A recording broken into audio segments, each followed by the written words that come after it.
CH-134. A hard fight. Diarose 5. WH. What? Lyran turned on us? The attacking team is routing? Quit fooling around. Diarose was furious. The reports from her subordinates made her want to just cover her ears. When Lyran started shooting down her allies all of a sudden, the attacking team was driven into chaos and is now being pushed back by the combined force of the Valentina faction and the Kalinchen army. With how chaotic it is, although the exact damage to the attacking team is still unknown, it is clear that a considerable number of Nouridian strikers have been shot down. Wahahaha. That's what you get. Valentina laughs when she receives a similar report. She felt chill when Diarose told her that a separate unit is attacking her fleet, but in the end, there's nothing to worry about at all. It seems that you've already lost your reign over your subordinates. How about you just give up and quit being a general now, my dear sister? Diarose's face turned bright red at Valentina's provocation. However, with Lyran switching sides because she doesn't want to fight Kaisai, the actual situation is not that far from what Valentina described. Still, even if they fail to take down your fleet, I will still win if I can get rid of you. Turning her anger into power, Diarose stepped on the foot pedal. There, Xantis immediately accelerated. Despite the rage, Diarose's movement is by no means rough.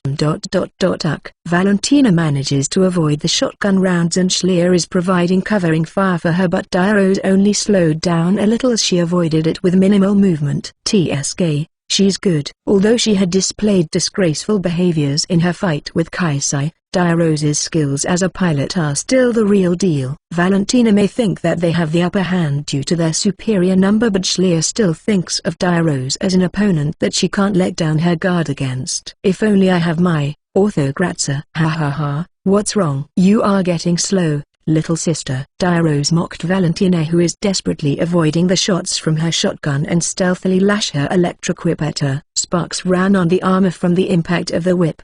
Valentina let out a small scream at the high-voltage current that assaulted her body. Meanwhile, beads of cold sweats are forming on Schleer's forehead as she tries to widen the distance between the two. I might hit her too at this distance. Damn it. There, Miss Tiltwine, is a zenith that boasts high firepower, so if an ordinary jetter was to get caught in its line of fire, the result would be quite ugly. Giving up on providing covering fire, Schleer took out her photon saber with the left hand and immediately plunges toward the Xantis. You think I wouldn't see you? Wow. Diarose avoided her thrust. At the moment they passed each other, a hail of shotgun shells rained down on the missile pods on their Miss Tiltwine's waist, causing a small explosion. TSK. Valentina grits her teeth and fired her blaster at Diarose, but Diarose simply blew her thruster and flew away. A desperate attack like that will never land on me. Diarose's smile deepened at their jetter that lost its posture due to the forceful shooting stance. Immediately after, the muzzle of the shotgun was pointed back at Valentina. With a light squeeze on her control stick, the shotgun fired with a high-pitched gunshot. Valentina's jetter was hit directly in the front and its sensor and front armor were torn apart. With the warning sound blaring inside her cockpit, Valentina pulled her control stick, but it was too late. Diarose stepped on the pedal again and charged at her while pulling out her longsword. Valentina couldn't move out of the way in time and the tip of Diarose's longsword pierced the Jet-2's engine. HMPH, now go reflect on what you've done at the bottom of the ocean for a while. Saying so, Diarose kicked off the crimson armor of Valentina's jetter, sending it crashing down on the surface of the sea with its engine oil spewing out from its belly. Their jetter started to sink with bubbles forming around it, but the depth of water here is quite shallow, so it should not be a problem to recover her later. Damn you. While glancing at the sinking Valentina, cold sweat trails down Schleer's face. It is certainly refreshing to see Valentina get shot down, but against a strong enemy like Diarose, it's troublesome to have her ally drop out of the fight. Don't worry, you will be going down the same way soon. I cannot afford to get shot down by the same opponent twice. Okay. Shouting back, Schleer glanced at her available weapons. Although it was hit by the shotgun, the missile pods on the waist are still functional. The shotgun can cover a wide range, but it seems that it doesn't have that much penetrating power. After a moment of indecision, Schleer operates the touch panel on her console. Armor system, ready to purge. While listening to the AI's voice, Schleer stepped on the pedal and accelerated toward the Zentis, which was calmly standing still waiting for her. "So you are coming at me, huh? This is going to be fun. Even if I take a distance, you would be able to catch up immediately anyway, right?" The difference in mobility between there, Miss Tiltwine, and Zentis, is clear-cut. Even if she retreated back at full speed, Diarose would catch up in no time. With that being the case, it would be better if she engages her up close from the beginning. "You got guts." With a grin, Diarose was ready to intercept her charge. She mercilessly fired her automatic shotgun at the Miss Tiltwine, which was flying straight toward her, but Schleer did not take any evasive action. "Relying on your armor now, huh?" The shotgun shells blew away the Miss Tiltwine's main camera and blaster cannon on its shoulder, but there was no fatal damage and its speed did not slow down. "But, you seem to forget that the shotgun is not my only weapon, huh? However, there's a lot of ways to intercept an opponent who's just straightforwardly charging at her." With a carefree attitude, Diarose fired a net from the launcher on the shoulder. A large net unfolds and flies toward the Miss Tiltwine. "Obviously not. I'm not that forgetful, you know." But Schleer greeted the net that was flying toward her with a ferocious smile. With a hit to the touch panel on the sub-monitor, the reverse thrust was fully activated. Schleer clenched her teeth at the intense G that assaulted her body. Ugh! Several small sparks scattered all over the Miss Tiltwine. The extra armor equipped on it began to shred away from the retreating Miss Tiltwine. As though it was a ninja's body replacement technique, the net that should have had caught the Miss Tiltwine instead was catching the pieces of extra armor it abandoned. What is that even allowed? There, Miss Tiltwine, which is now lighter and quicker, approached the upset Diarose. With the main camera destroyed, Schleer opened her cockpit hatch to get a clear view of her opponent. "With this, you're finished." An electromagnetic slash using the Zweihander was unleashed from there, Miss Tiltwine's shoulder-mounted shield, cutting into the Zentis at its middle section.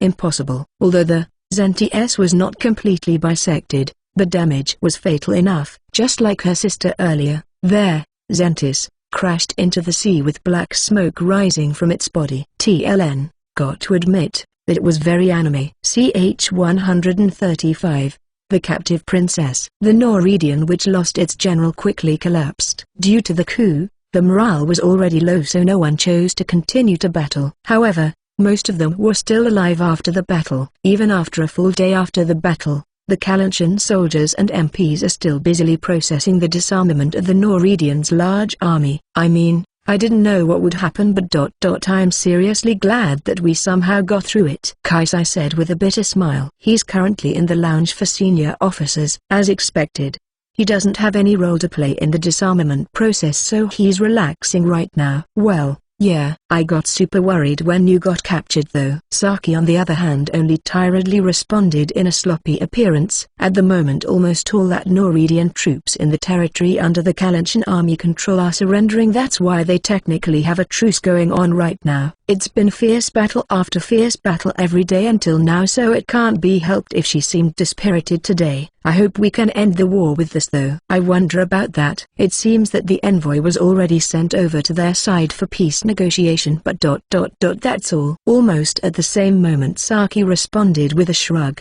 The lounge door suddenly opened without a knock. When the two turned their eyes at the door in surprise, they found Valentina in a pure white Kalanchian military uniform there. It was difficult to distinguish between Noridian soldiers under Diarose and Valentina's command, so the soldiers following Valentina were temporarily transferred to the Kalanchian army. "I don't think peace will happen so easily. After being beaten like this, my country would not just admit defeat. At the very least, you should be prepared for another big battle." "You heard that, huh?" Saki sternly looks at Valentina, who said that immediately after she walked into the room. Then she straightens her back and cautiously asks Valentina a question. "So, what do you want?" It was Valentina and Schleer who called Kaisai to this room. With Saki being Saki, she doesn't want to hold herself up inside a room like this. She would rather relax on the deck with the warm ray of the sun. "I didn't specifically call you here though." "Don't be stupid. What would this guy do if you guys planned something devious? He obviously needs someone to look out for him." "Myself aside, you don't hold back even against your own princess, huh?" Valentina grumbled and shrugged before glancing at Kaisai. "Well, let's get to the main subject. There is someone I want you to meet, my love. Kaisai thought about it a little and his expression immediately turned to a serious one. Since he can kinda guess who it is, there's no helping it. Well, come on in. Saying so, Valentina walked away from the door. A moment later, Schleer, who has an awkward expression, entered the room with Dairos, who's in handcuffs. Wow! Saki's eyes widened in surprise at their unexpected guest, but before she could say anything, Dairos screamed as she laid her eyes on Kaisai. Why, you are still alive after all. Kaisai. What? You thought I'm dead? At that unexpected words, Kaisai stood up from his chair and questioned her. On the other hand, Valentina happily smiled at the question. I thought that I should upset her a little before the fight began. You see, it seems that it was quite successful, so everything went well. Why, you? Dairos's expression looked like she won't be able to get over this unless she hit her sister once, but there's nothing she can do since her hands are cuffed. On her side, Schleer let out a deep sigh. We were lucky that we managed to catch her alive. I mean, I was lucky. Yes, I caught her myself. I thought that I should get her back for the disgrace she caused me. Schleer emphasized her achievement. Meanwhile, Valentina, who got shot down by Dairos, pouted. If I had my Orthograzia back then, I would have won. In the first palace, the repair couldn't finish in time because you damaged it so badly. Result is everything in the end. Schleer waves Valentina's argument off with a triumphant smile. Don't tell me, you went out of your way to pull me up from the sea yourself because of that stupid reason? Well, I'm grateful that I can see Kaisai's face though. Dairos let out a tired sigh and glanced at Kaisai. When she confirmed that his eyes were void of fear and disgust, she was extremely relieved. No way. Obviously, that's not the reason. The main reason I pulled you up was for Kaisai-san to decide your treatment. However, Schleer's words were unexpected. Then she stared straight at Kaisai with a serious expression. Treatment? Kaisai gulped. At the same time, Dairos's expression stiffened. She couldn't afford to think about it until now because of the matter with Kaisai and the humiliation from getting caught, but considering the evil deeds of the Norwegian army so far, there's no way that Dairos, who's the general, can escape responsibility. To be frank, if we leave things as they are, this woman will surely receive a death sentence. Death sentence? When Schleer casually said that, Dairos felt like her head got hit by a hammer. Ch 136. Pleading for life. I mean, that's a given, right? You were the one who gave the order to perform purge bombing on civilians, weren't you? You can't possibly escape your responsibility for that. Schleer said that like it's a matter of course to Dairos, who was shocked by the words death penalty. Public opinions are also at play here. If Schleer chooses to let a person responsible for such a grave crime go, then the target of the people's hatred would shift to Schleer and the Kalanchen upper echelon, and their nation would be viewed as weak. But that was actually no. Dairos, whose face immediately paled, muttered something, but she stopped herself and shook her head from side to side. Seeing her like that, Kaisai groans. What? You brought her all the way here just for this? Kaisai said in a blaming tone, which is unusual for him, but Schleer only lightly smiles and shrugs in response. Of course not. She then walked up to Kaisai with a cheerful smile that doesn't suit the heavy topic they are discussing and gently placed her hand on him. Kaisai-san is one of the greatest contributors in this war, and I caused you a great deal of trouble due to my failure, so I came up with something to make up for that. I see. Seeing Kaisai cross his arms with a difficult expression, Saki's brows furrowed. You are not planning to push the trouble on Kaisai again, are you? I guess you could say that, huh? It was Valentina who replied. She has a tired smile and lets out a small sigh. Then, she wears her usual frivolous expression again.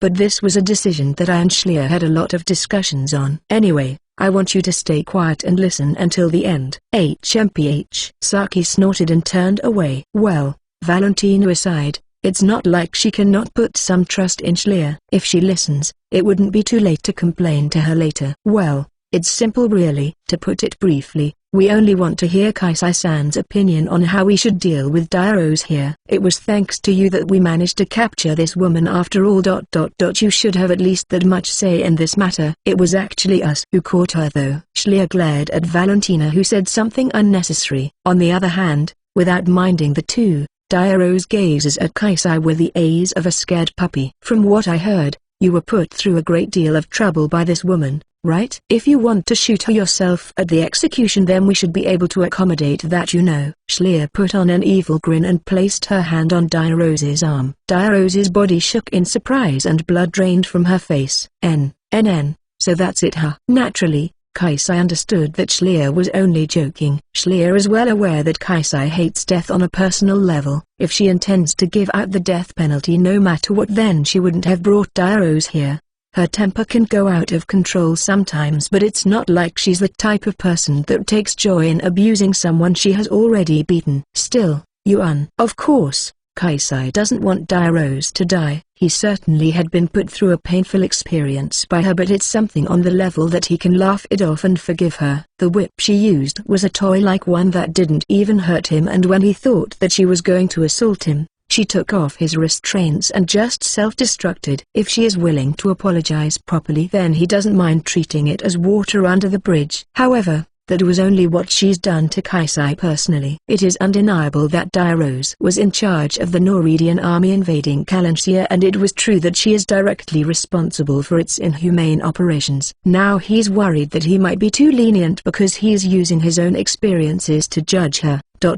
After pondering on it for a while, Kaisai called out to Dairo's, who's looking at him with teary eyes. I mean, what is it? Dairo's, who replied in her usual overbearing tone, immediately corrected herself. As expected, even someone like her can't possibly keep up the arrogant act in this kind of situation. I want to clearly confirm this first. You absolutely do not want to die, right? Oh, obviously! I mean, of course. Dairo's desperately shook her head sideways. If you don't want to die, then I think that there's a certain kind of attitude that would be appropriate for this, though. As though she received a shock, the teary-eyed Dairo stopped breathing for a moment. She then alternately looks at Kaisai, Valentina, and Schleer. After a moment, she grits her teeth and slowly crouches down with her face bright red. No one knows if it was fear or humiliation, but Dairo's grinds her head on the floor while making hiccup-like voices. It's the classic doujutsu pose. I'm sorry. It was all my fault. I'm so sorry.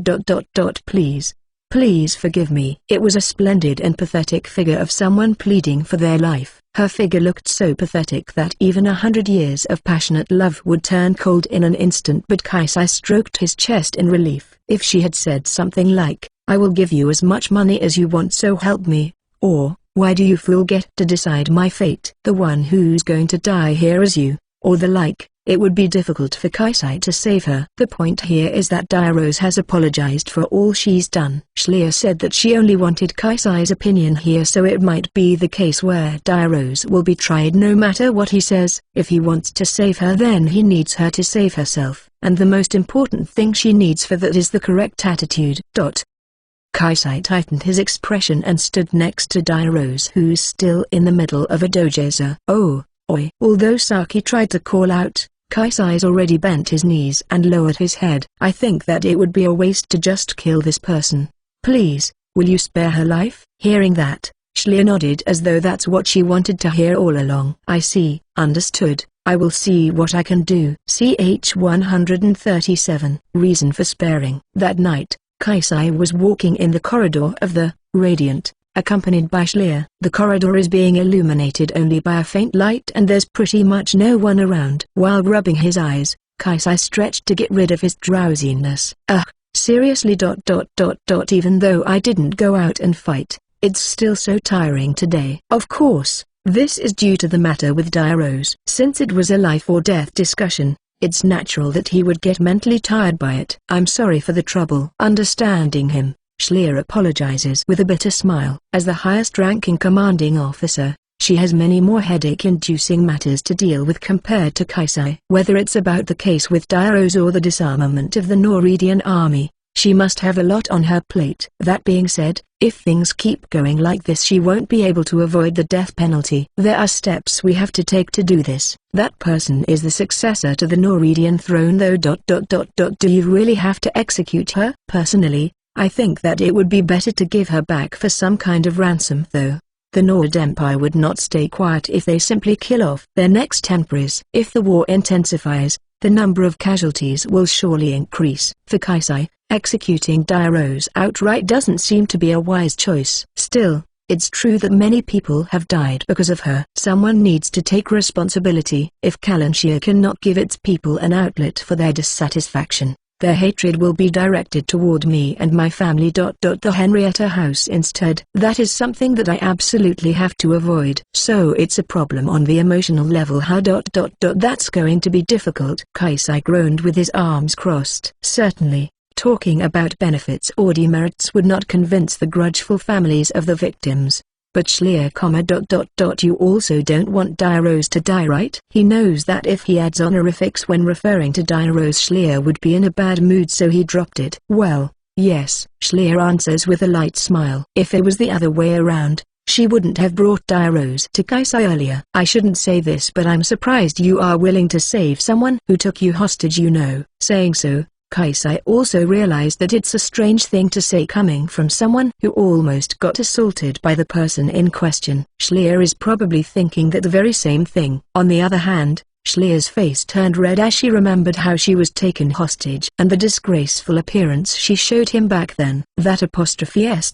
Certainly true, but it's still better to keep her alive. Besides, Kaisai-san wanted to save her even though you are one of her direct victims. Even if I wanted to, I wouldn't forcefully push for her execution, you know. Is that so? Hearing that, Kaisai gently smiles. For the time being, he's glad that Schlier is willing to help Dairose. Well, even if you called me a victim, there was practically no harm done though. She only made me go along with her exemple after all. Exemple? At that sudden utterance of such obscene words, Schlier did a spit take. She had to hold down her chest since her heart was beating out of control. But her following question was uttered with a complex expression that is a mix between jealousy and curiosity.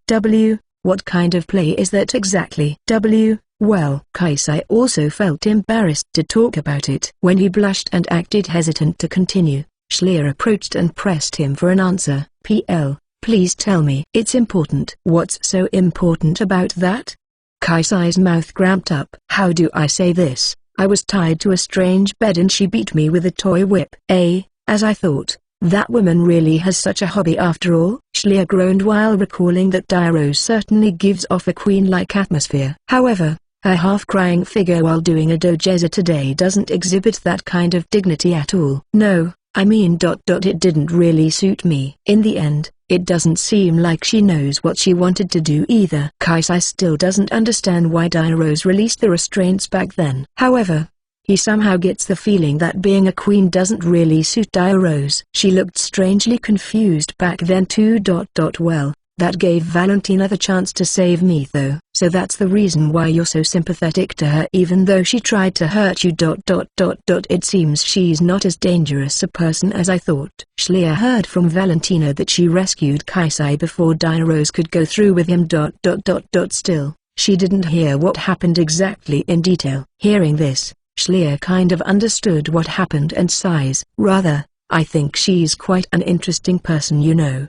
That's not what she wanted to hear though. Schlier lightly pouted and furrowed her eyebrows. Anyway, it's too wasteful to kill someone who actually managed to corner me that far. Whatever her personality may be like. In the end, Kaisai's thought process is simple. It's wasteful to let a good enemy die. Knowing how he is, Schlier sighs at his battle maniac mentality. Well, that's fine. Giving up on him, Schlier muttered that with a bitter smile and stopped her feet. It's true that she doesn't plan to say anything more about his personality, but the reason she stopped walking is that they have already reached their destination. In front of them was a sturdy iron double door with several guards standing in front of it. We've arrived. That woman is being held here. The reason why Kaisai went out in the middle of the night today is to meet with Dairose here. TLN. Next up, Dairose's redemption. CH 138. Dairose's confession. Kaisai's request was to have a one-on-one meeting with Dairose. With how she is,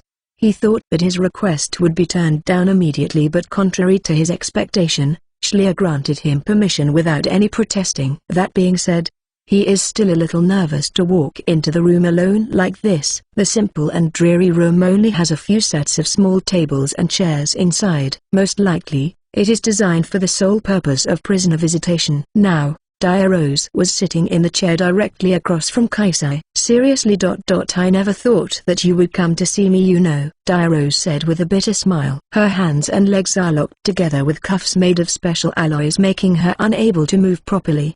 Perhaps it was embarrassing for her to let him see her like this. Dia-Rose seems to be blushing a little. The strict restraint here is only a temporary measure that was in place for Kaisai's visit. After all, it would be a rather grave situation if he was to be taken hostage. I have a lot of things I want to ask you personally. That being said, those restraints are rather excessive. Are you okay? TLN, Kaisai is still using some polite tone here. Seeing her being restrained to the point that it would restrict her from making simple movements, Kaisai asked how she's doing without thinking. He knows that it is for his own safety, but he still can't help but wonder if they are overdoing it here. No. It's alright. It's not that bad. Don't mind me, Dia-Rose replied. In truth, she's already resigned herself from the fact that she is quite thrilled by this sort of situation. More importantly, I am no longer in the sort of position that would require you to be so polite. Just speak like how you normally would. Why, yeah. Sure. She's the third person who said that to him recently. Already used to it. Kaisai sighed and gave her a small nod. Seriously? How laughable. To think that our positions have been reversed like this. While saying such a self-deprecating thing, the smile on her face was quite intense. But still, it hasn't been even a week since Kaisai was her captive. You are saying that, but you never have any intention to kill me, right? But, this time. Can we not talk about that? Honestly, just thinking about it already made me anxious. Dia-Rose said that and turned away with a clouded expression. From what Schlier said, it seems that they are proceeding in the direction of sparing her life, but there are still no specific details yet. With her unable to predict what kind of punishment will be given to her, it can't be helped that she feels uneasy. Besides. It's true that I never intended to take your life, but I certainly have done a lot of terrible things to you, didn't I? I do feel sorry about it.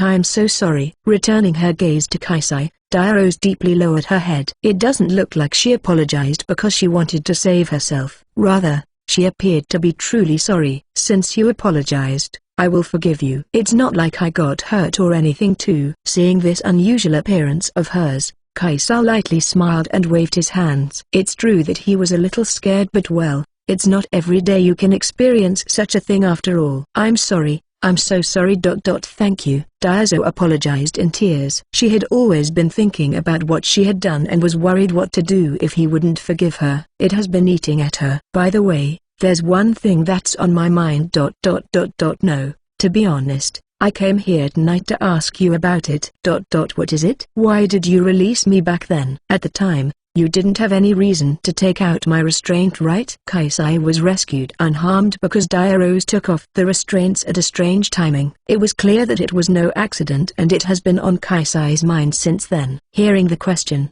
Dia-Rose's cheeks blushed like an apple. After growling to herself for a while like a puppy, she nervously opens her mouth. About that. Well.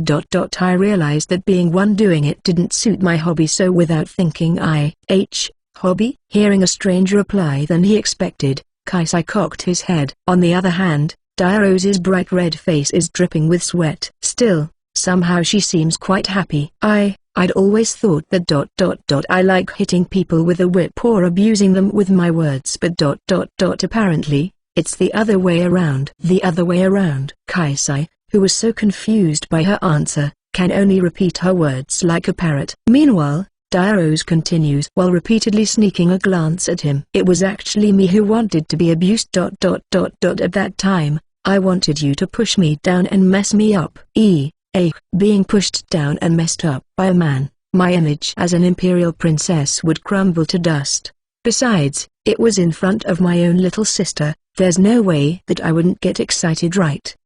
Dia-Rose, who suddenly began to heatedly speak about her hobby, started squirming around in her restraints. Somehow, it looked quite dangerous to him, so involuntarily retreated a step back. Since it's come to this, I will just confess, I am a so-called masochist. Even right now, I'm actually excited to be seen in such a pitiful figure like this. At that terrible confession, a bead of cold sweat dripped down Kaisai's forehead. Yes, That's it. That's the face.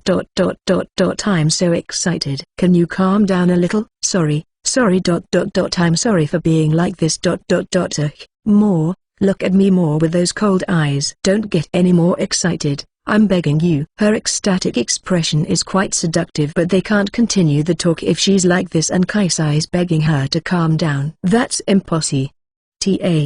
That's right. Can you give me a punch? If you do that I might be able to calm down. Why are you like this? Hit me. Come on. Quickly.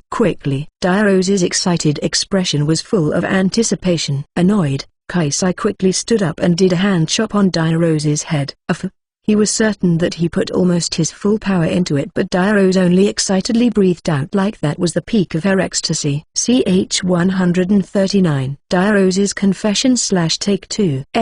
Sorry, I showed you something unsightly. Seriously? Kaisai narrowed his eyes and swore. Seeing his expression, Dirose blushed and showed him an embarrassed smile. No, but it felt strangely uplifting, you know, being seen in such an embarrassing appearance like this. Normally, the humiliation alone would kill me already. Well, you must have been under a lot of stress and pressure, so it might be good for you to let out some steam once in a while. Given her current situation, he couldn't bring himself to talk harshly to her. Rather, since she was told that she might be given a death sentence today, it can't be helped that she is acting a little crazy. Is that so? Yeah. I guess that's the case. Dirose repeatedly nods to herself before taking a few deep breaths and looks Kaisai straight in the eyes. Then there's another one of my embarrassing sides that I want you to know. There's more. Kaisai moaned with a dejected expression. You fool. This time it's not about my fetish. When Dirose's eyes lit up like she got a little angry,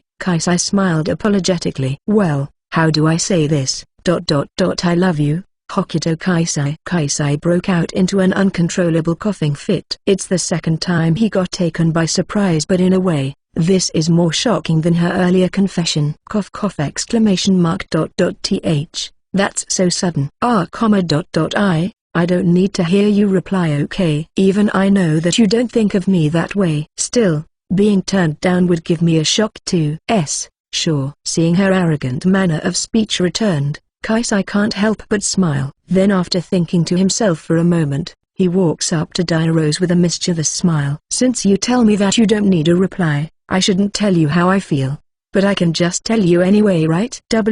What? Dirose nervously listened. He brought his face close to her so that their noses could touch. At that distance, Dirose's heart jumped and her body started to quiver. As a person, I do like you too, you know. Wow. Dirose, who was subjected to that mental counterattack, started making a strange noise. After withdrawing his face with a smile, he deliberately walks behind her with audible footsteps. Being in restraints, Dirose couldn't turn around and could only wait in anticipation of what Kaisai is going to say next. Above all, you asked wrong. You did beat me once after all. No comma. That was because I used a hostage. Involuntarily, Dirose's voice started to shake. It was her choice to take Schlier hostage, but she is still sensible enough to feel some shame from her action. At that time you managed to take Schlier down because I couldn't support her in time. I can't blame you for taking advantage of that. Besides, Kaisai brought his mouth close to Dirose's ear. Then he does what Valentina once did to him. Valentina told me about something, you see. What is it? What did she say? While happy about how he is whispering into her ear, Dirose made a weird noise when her sister's name was mentioned in this kind of situation. Thinking that she is surprisingly fun to tease, Kaisai unintentionally smiled.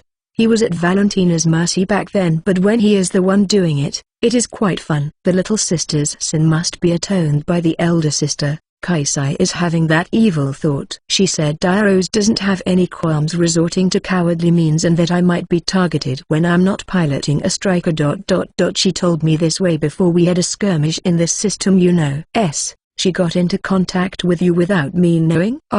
Rather. Do I really look like that in her eyes? Dirose was both shocked and confused. She did various things on the battlefield, but she never thought that her own little sister would think of her as the incarnation of evil. Seeing that, Kaisai tightened his mouth since he realized that it was a failure. It's not like he wanted to break off Dairo's relationship with Valentina, he only wanted to cheer up Dairo's here. Thinking to himself a little, he gently breathed into Dairo's wolf ear. The dejected Dairose immediately got excited by the surprise attack. Well, I don't care about that anymore though. In the end, no one came after me after all. Of course. That's why I like you, Dairose.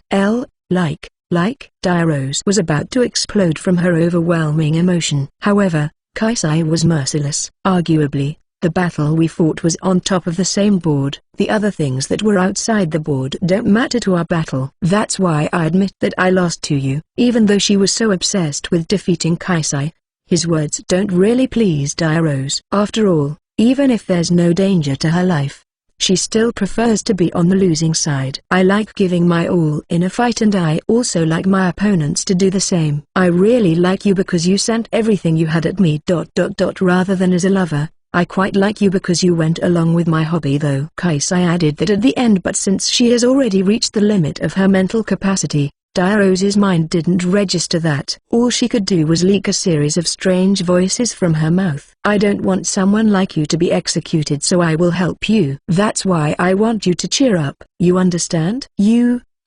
I got it. Dairose managed to say that much, but that's enough for Kaisai. When he made a satisfied smile, Dairose's swaying ears and tail suddenly entered his vision. A question: if you like pain, then what do you think of having your ears nibbled on? Ear nibbling. Dairose shouted in an excited tone before thinking for a moment and opening her mouth again. What do you want? Money? Is it money? If you are okay with my property, then I will give them all to you. Don't just bring up money in a situation like this. It's screwed. Sorry. Unable to apologize in time, Dairose's ear was nibbled on. Ch 140. Let's be serious. Since Dairose was a mess now, Kaisai decided to conclude his visit early. It was a few days later that he paid her a visit again.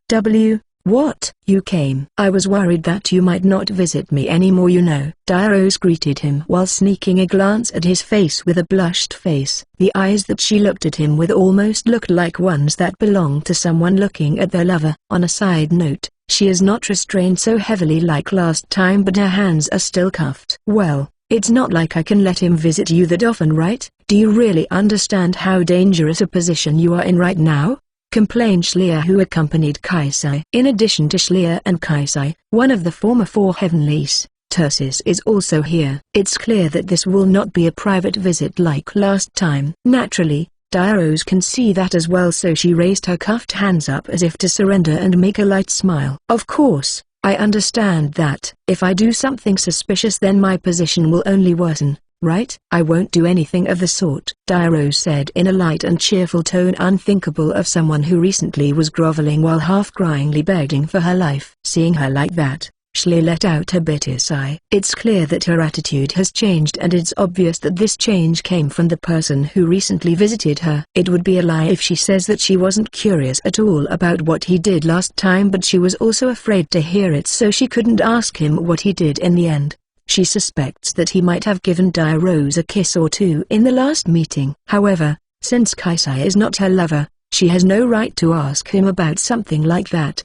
Besides, if he managed to get her spirit up, then that is fine in and of itself. Schlier concluded. It's not like she wanted to keep Dairose all depressed after all. Let me warn you first. If you can't convince the jury at the trial, you will have no choice but to accept the death sentence. Do keep that firmly in mind. However, the thoughts still left her unamused, so she decided to nail it down for her. On the other hand, Dairose's complexion turned pale, and her expression stiffened a bit. I know.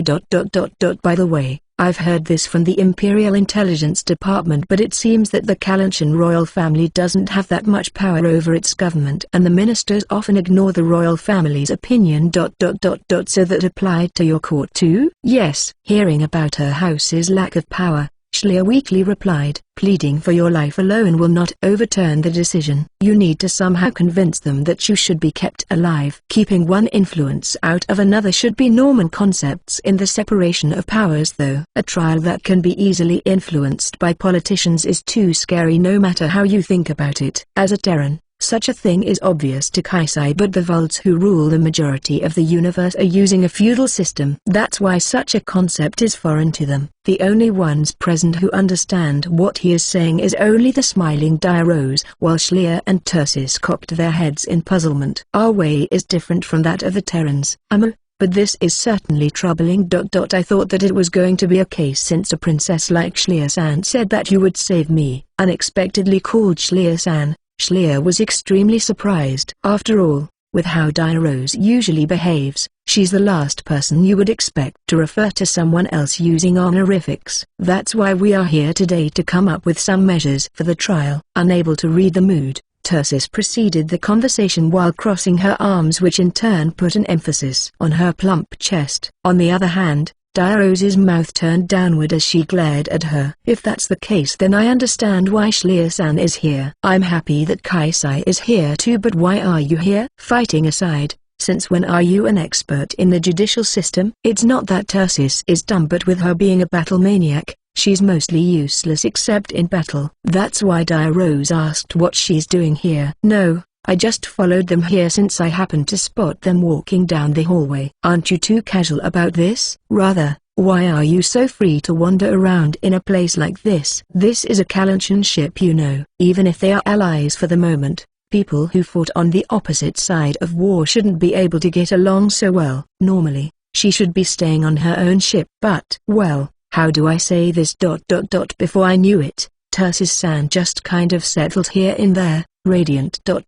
She even brought the repaired Van Wolf on board without my permission too. Is my former strongest knight a mouse or something? Hearing Schleer's words, Diarose unintentionally retorted in a loud voice. As usual, she's quite a free-spirited person. If she keeps silent, then she would appear like a fearless, beautiful woman though. Well, let's leave that aside. I brought her here because we might hear something useful from her, since she is a high-ranking aristocrat on the Noredian side. I see. For the time being, Diarose was convinced this is for them to hear an opinion of a Noredian aristocrat other than Diarose. Still, a trial, I was so relieved, so I took my mind off it. But what do I do? Diarose groaned while shaking her head. After all, she is extremely unpopular. No matter what she says, the result cannot be good. About that, there's one thing that we need to clear up with you first. It was Kaisai who raised his voice. He then stares at Diarose with a serious expression. What is it? The purge bombing. Who was the person that ordered it? I think that the most important thing here is to clarify who is responsible for that. Hearing that, Diarose's expression immediately turned bitter. CH 141. The name of the crime? Well, that is obvious, right? Rather, the biggest inhumane act committed by the Noredian army was the purge bombing after all. With her arms crossed, Schleer glared at Diarose with a stern look. On the receiving end, Diarose breaks out in cold sweat and averts her eyes away. If no one takes responsibility for that, the general public will not stay quiet about this, right? I was in the homeland back then. Tursis responded to Schleer's words. She was still in Nord back when the purge bombing took place, so she doesn't know much about it. However, perhaps they wanted to hear Tursis's opinion on this, so they brought her along today. On the record, it was reported that it was Diarose who gave the order. Naturally, some people were happy that they could obtain an empty habitable planet at a low cost. However, if we use common sense here, she would immediately get denounced once she returns to her homeland, right? Mew mew mew mew. Hearing that, Diarose shut her eyes and started to groan to herself. Even if she managed to win the war and return to her country, she might even lose her position and be jailed like she is now. Just in case, I've cross-examined this matter with your staff, but they all said that the command came directly from you. That's obvious. I was the one who gave that order after all. While wiping the cold sweat off her face with a handkerchief, Diarose sighs. But, however, as though to defend her, Kaisai lightly tapped the armrest of his chair with his finger. It doesn't feel right for Diarose to give an order like that. So far, the strategies that she chose were always ones that minimize the damage to her army. For example, she did come out and act as a decoy for her fleet to retreat. Even in the earlier operation, she sent out her backup unit to protect her main force too, right? Certainly. Schleer quietly recalled her past battles with Dire Rose while rubbing her chin. If she's someone who would do anything to win, then she wouldn't resort to such a tactic. The purge bombing has many advantages, but it also has a lot of disadvantages as well. After all, you would be wasting a mountain worth of your ammunition, and since such a thing is generally frowned upon, the morale of her troops would be lower too. In such a colonial invasion, the former inhabitants of the planets are usually forced on board a largest transport ship and sent back to their country. Since they are the citizens of their own country, the opponent can't possibly refuse to accept such refugees. From a purely military point of view, this is the best course of action, even if it takes a little more time and effort. That certainly doesn't sound right. Doing that would only make your battle more difficult. In other words, there was someone else who made you give that order, right? You, there was. What? It was not your order after all. But, the only one who can order someone who holds the position of the crown princess like you would be the Empress herself. There's no one else, right? Schleer shrugged as if she could tell that much from the start. However, seeing her like that, Tursis was surprised.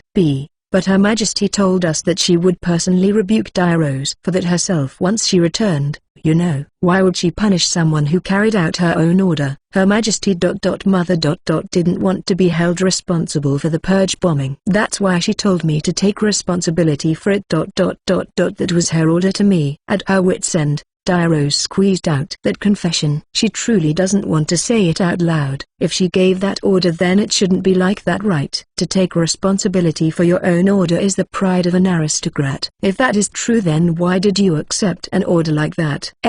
Stop that, Tilda. Clearly upset, Tursis grabbed Dire Rose's shoulders and violently shook them. Dire Rose's brain was shaking due to Tursis's ridiculous strength, and she had to beg her to stop. In the end, Kaisai hurriedly tapped Tursis's back and she reluctantly stopped herself. Well, it's embarrassing. Saying it out loud is. I mean, there's no use getting embarrassed now, right? Just spill it already. I guess that's true. Dire Rose nodded with a straight face to Kaisai, who reprimanded her while narrowing his eyes. After showing him such a pathetic figure, she shouldn't worry about embarrassing herself anymore. You see, when Mother strongly gives me an order, my body just moves on its own. Hearing that, Kaisai let out a long sigh. Perhaps the Empress noticed Dire Rose's masochistic tendency, so she used that side of hers to make her obey as her master. A mother that takes advantage of her daughter's disposition, that's quite evil. Did you know something? On the other hand, Schleer, who doesn't know of Dire Rose's fetish, asked him while tilting her head. If she was in the same position as Dire Rose, even if her mother ordered her to bombard a civilian position, she would definitely refuse. That's why she is unable to understand why Dire Rose chose to follow such an order. No, how do I say this? Clearly, he can't just tell her about what happened the other day. After pondering on it for a moment, Kaisai continued. This person you see, she may look strong, but she's kind of submissive too, right? Mew. Hearing his words, Dire Rose's shoulders jumped, and as though it was on reflect, her face started to turn bright red. Certainly, she did shamelessly grovel before us too. You see, that's why her mother was able to exploit that weakness of hers. I see. No, I'm convinced that she's like that, but was Nord really okay with having such a weak-willed person being their next empress? Even if she's a little submissive, she's still good at putting on an act, and her commanding ability was regarded quite highly too, right? Mug. At that second jab, Dire Rose threw herself on the table and collapsed. She is lying face down with her face hidden, and all they can see is her trembling back. It seems that she really is that weak-willed. Her action does pique Tursis's interest, but in truth, Dire Rose herself is elated at the situation. Of course, Kaisai is doing his best to not let the others notice that. Seeing the joyful reaction he expected, Kaisai was pleased. Making others happy is a good thing after all. But that's also a problem. I reckon that there was no record of such an order being given. But we need some kind of proof here. No matter how hard Dire Rose argues that the order originally came from the Empress, as long as she's the de facto commander of the Kalanshan expedition fleet, others can simply dismiss her statements as lies to protect herself. From the side that wants to save Dire Rose's life, this hurdle is very hard to overcome. About that, I guess that we have no choice but to have them take her word for it. In the end, It's inevitable that your fight with Nord will continue, right? Tursis speaks up. She knows that the ceasefire negotiation is not going well. Yes. Well, the Kalanshan expedition is only one of the many after all. It's likely that they are forming a larger fleet to continue their invasion as we speak. In other words, as long as they have enough power to win this war, they are not willing to back down and accept defeat. And sure enough, the Nord Empire has the power to win this. In that case, the commander of the next fleet is definitely going to be Her Majesty herself. I was forced to give that order by the Empress. I want my revenge, so I will lend Kalansia a hand. I guess there's no other workable narrative. It is a little painful to admit, but this woman's commanding ability is well known even in Kalansia. If she promises to give us her full operation, then the people might be willing to reluctantly forgive her for her ability. That's right. I agree. Let's go with that. I don't mind cooperating after all. Seeing Dairo's replying while sneaking a glance at Kaisai, Schlier let out a sigh. Understood. I guess this is it then. With her enemies becoming her allies one after another, Schlier can't help but hold her temples. Tursis then gently tapped her shoulder to comfort her and spoke to her with a big smile. Then, this talk is over, right? I want to say something myself here too. You have something to say? Of course. Then please do. Seeing her wholeheartedly nodding in reply, Schlier reluctantly responded. When we took action, there was a promise that Kaisai Dono would reward the person who contributed the most to the cause, right? I thought that I should collect on that promise now. I can't say that I am proud of it, but I was actually the one who took down the most strikers in the battle the other day. I confirmed with both Valentina and Lady Nora, so there's no mistake. That was the thing you brought up yourself, right? Isn't this rigged from the start? Kaisai started to panic, but Tursis did not back down and continued. Of course. That's what she said. CH 142. Knight. In the first place, what do you even want as a reward? A rematch? Kagayaki asked with a bitter expression after recalling the promised prize for the greatest contributor. Among Vald, a race that often prioritizes their sexual desire, Tursis is like the equivalent of a gentleman on Earth. No,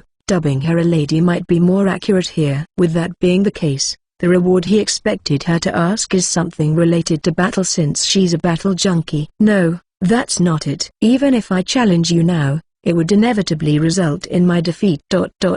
Naturally, I also wish to fight you again, but at least personally, I want to have a rematch when I actually stand a chance. I see. Kaisai nodded with his arms crossed. In their previous battle, even when they tried to overwhelm him in a 3-1 battle, he still managed to defeat the 4 heavenlies. It's clearer than day how it will turn out if she challenges him alone. Fortunately, I saw a path to achieve that during our battle. I wouldn't want you to wait too long after all. After repeatedly nodding to herself with a satisfied expression, Tursis continues. That being said, that is still in the far-off future. What I want to ask of you now is about a different matter. If your demand is too unreasonable, then I will have to prevent him from complying by exercising my right as his employer, though. Schlier stepped in front of Kaisai with a stern expression as though to shield him. She just managed to get him back, so she will not tolerate someone from Nord to take advantage of him anymore. Well, whatever it is, you should just say spill it out now. On the other hand, Dairo's did not bother her couldn't care less attitude, probably because the tropic no longer concerned herself. She's now waving her hand with her palms open while looking straight at Tursis's eyes. Very well. Upon hearing that, Tursis stood up straight and faced Kaisai. She then puts her hand on her chest and deeply bowed. I, Tursis Van Melemam, wish to be your knight. Knight. In Vald militaristic organizations, such a term would be so common that no one would bat an eye, but to Kaisai, something like that cannot be taken so lightly. Kaisai's expression cramped up a bit. In short, what Tursis is saying is that she wants to serve directly under Kaisai. What? That's it. It's fine to just accept it, right, Kaisai? This woman's house is powerful and her sword arm is the real deal. You would never think of it as a bother with her being your subordinate. Dairos irresponsibly added. Schlier tried to protest reflexively, but Dairos beckoned at her with a serious expression. It appears that she wants to tell them something, so Schlier reluctantly stopped herself and approaches Dairos. She's one of the strongest sword fighters in Nord. With her so willing to become his personal bodyguard, don't you think that this is quite a bargain? Dairos whispers. Since Tursis, who never acted reverently toward her, treated Kaisai with so much respect and always referred to him using honorifics, she expected this to happen. But what would I do if she suddenly started getting attracted to Kaisai-san? I don't think a whole squad of MPs is enough to stop that person, you know. The only things in her brain are chivalry codes and swordsmanship. Even if she started seeing him that way, you would immediately notice it, since I'm sure that her approach will be even more naive than yours. I would be troubled if something were to happen to Kaisai too. I've already taken that into account. I guarantee that she is trustworthy enough to be around him. I see. Since Tursis voluntarily left Dirose's command, it is unlikely that she will be able to use Tursis for some evil plan after this. After a little thought, Schlier was convinced and agreed to it. Kaisai-san, this is certainly not a bad deal. I support this. So you got convinced completely, huh? When Kaisai tiredly responded, as she looked at Dirose making a peace sign behind Schlier. Despite being a prisoner, it sure seems like she is having a lot of fun though. I got it already. I still don't think anything good can come out of serving a rootless guy like me though. If I can stand on the same battlefield as you, then that is the best reward I can ever ask for. Kaisai bitterly smiled at Tursis's hardcore answer. Perhaps taking that as his consent, Tursis's expression brightened as she nodded deeply to him. From now on, I shall act as a blade that wards off any misfortunes that might befall you. I will be in your care, my lord. The next battle will be a hard one, you know. Besides, I am not that rich, so I can't pay you much salary either. A fierce battle is exactly what I want. And, of course, I do not wish for a salary either. Rather, if it's money, then please use mine by all means. In what world does a lord leech off their subordinate though? While shaking his head sideways with a bitter expression, Kaisai wishes with all his heart that he does not become that pathetic of a person. Ch 143. Sentence. In the end, Dirose's formal trial is going to be held at the courthouse in the capital. Because of that, Radiant, was assigned the task of escorting her to the capital as soon as it is done dealing with the POWs. Since they do not have to worry about Noridian ambushes this time, the return trip is much easier for them. After returning to the capital, the officers from the Imperial Justice Bureau immediately escorted Dirose to the court. Since it is a military trial, only Schlier was allowed to enter the courtroom, since she will be the one who defends Dirose while Kaisai and the others have to wait outside. Phew. In the waiting room of the Kalanshan Supreme Court, Kaisai let out a small sigh. It's already been a week since the trial started, and it has been nerve-wracking for those who could only wait without knowing how the trial is going. They said that the sentence will be handed out today, right? I wonder how it will turn out. Accompanying him, Saki said with a shrug.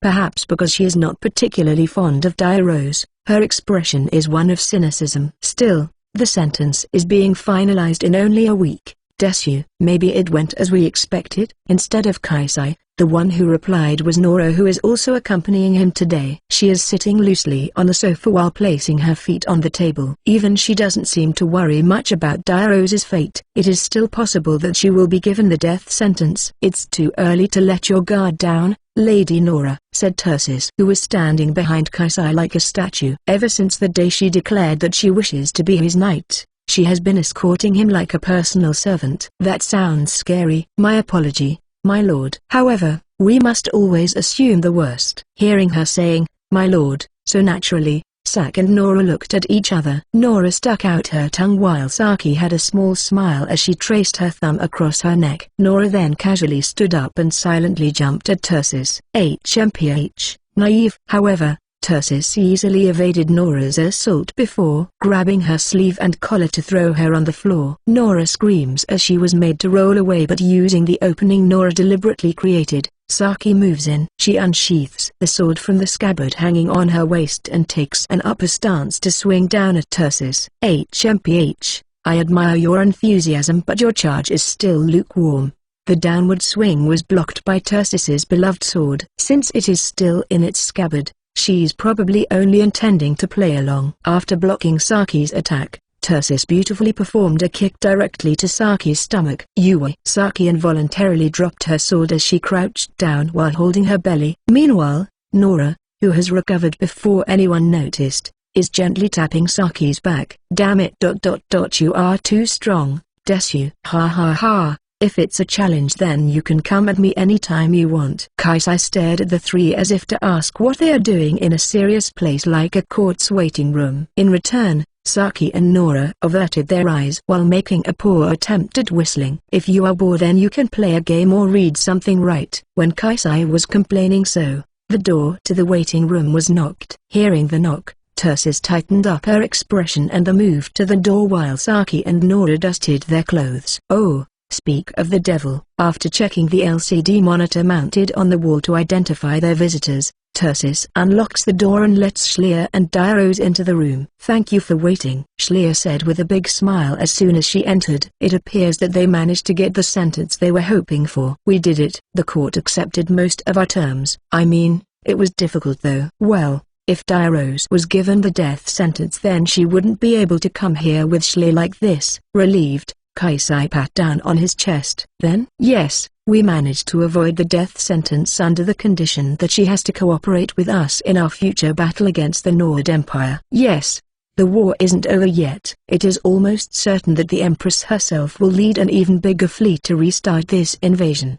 The court doesn't want to get in the way if they can get someone capable on their side, even if the said person is their former enemy." Schleer focused on this argument and proceeded with the trial in that direction. "This woman is one of the people who knows the Norwegian army from the inside out. After all, no amount of weapons are more powerful than that kind of information. That's how I presented my argument." "I see." Nodding back to Schleer, Kaisai now turns toward Diarose. "Good work holding out in the court. I'm glad that it was finished without any incident.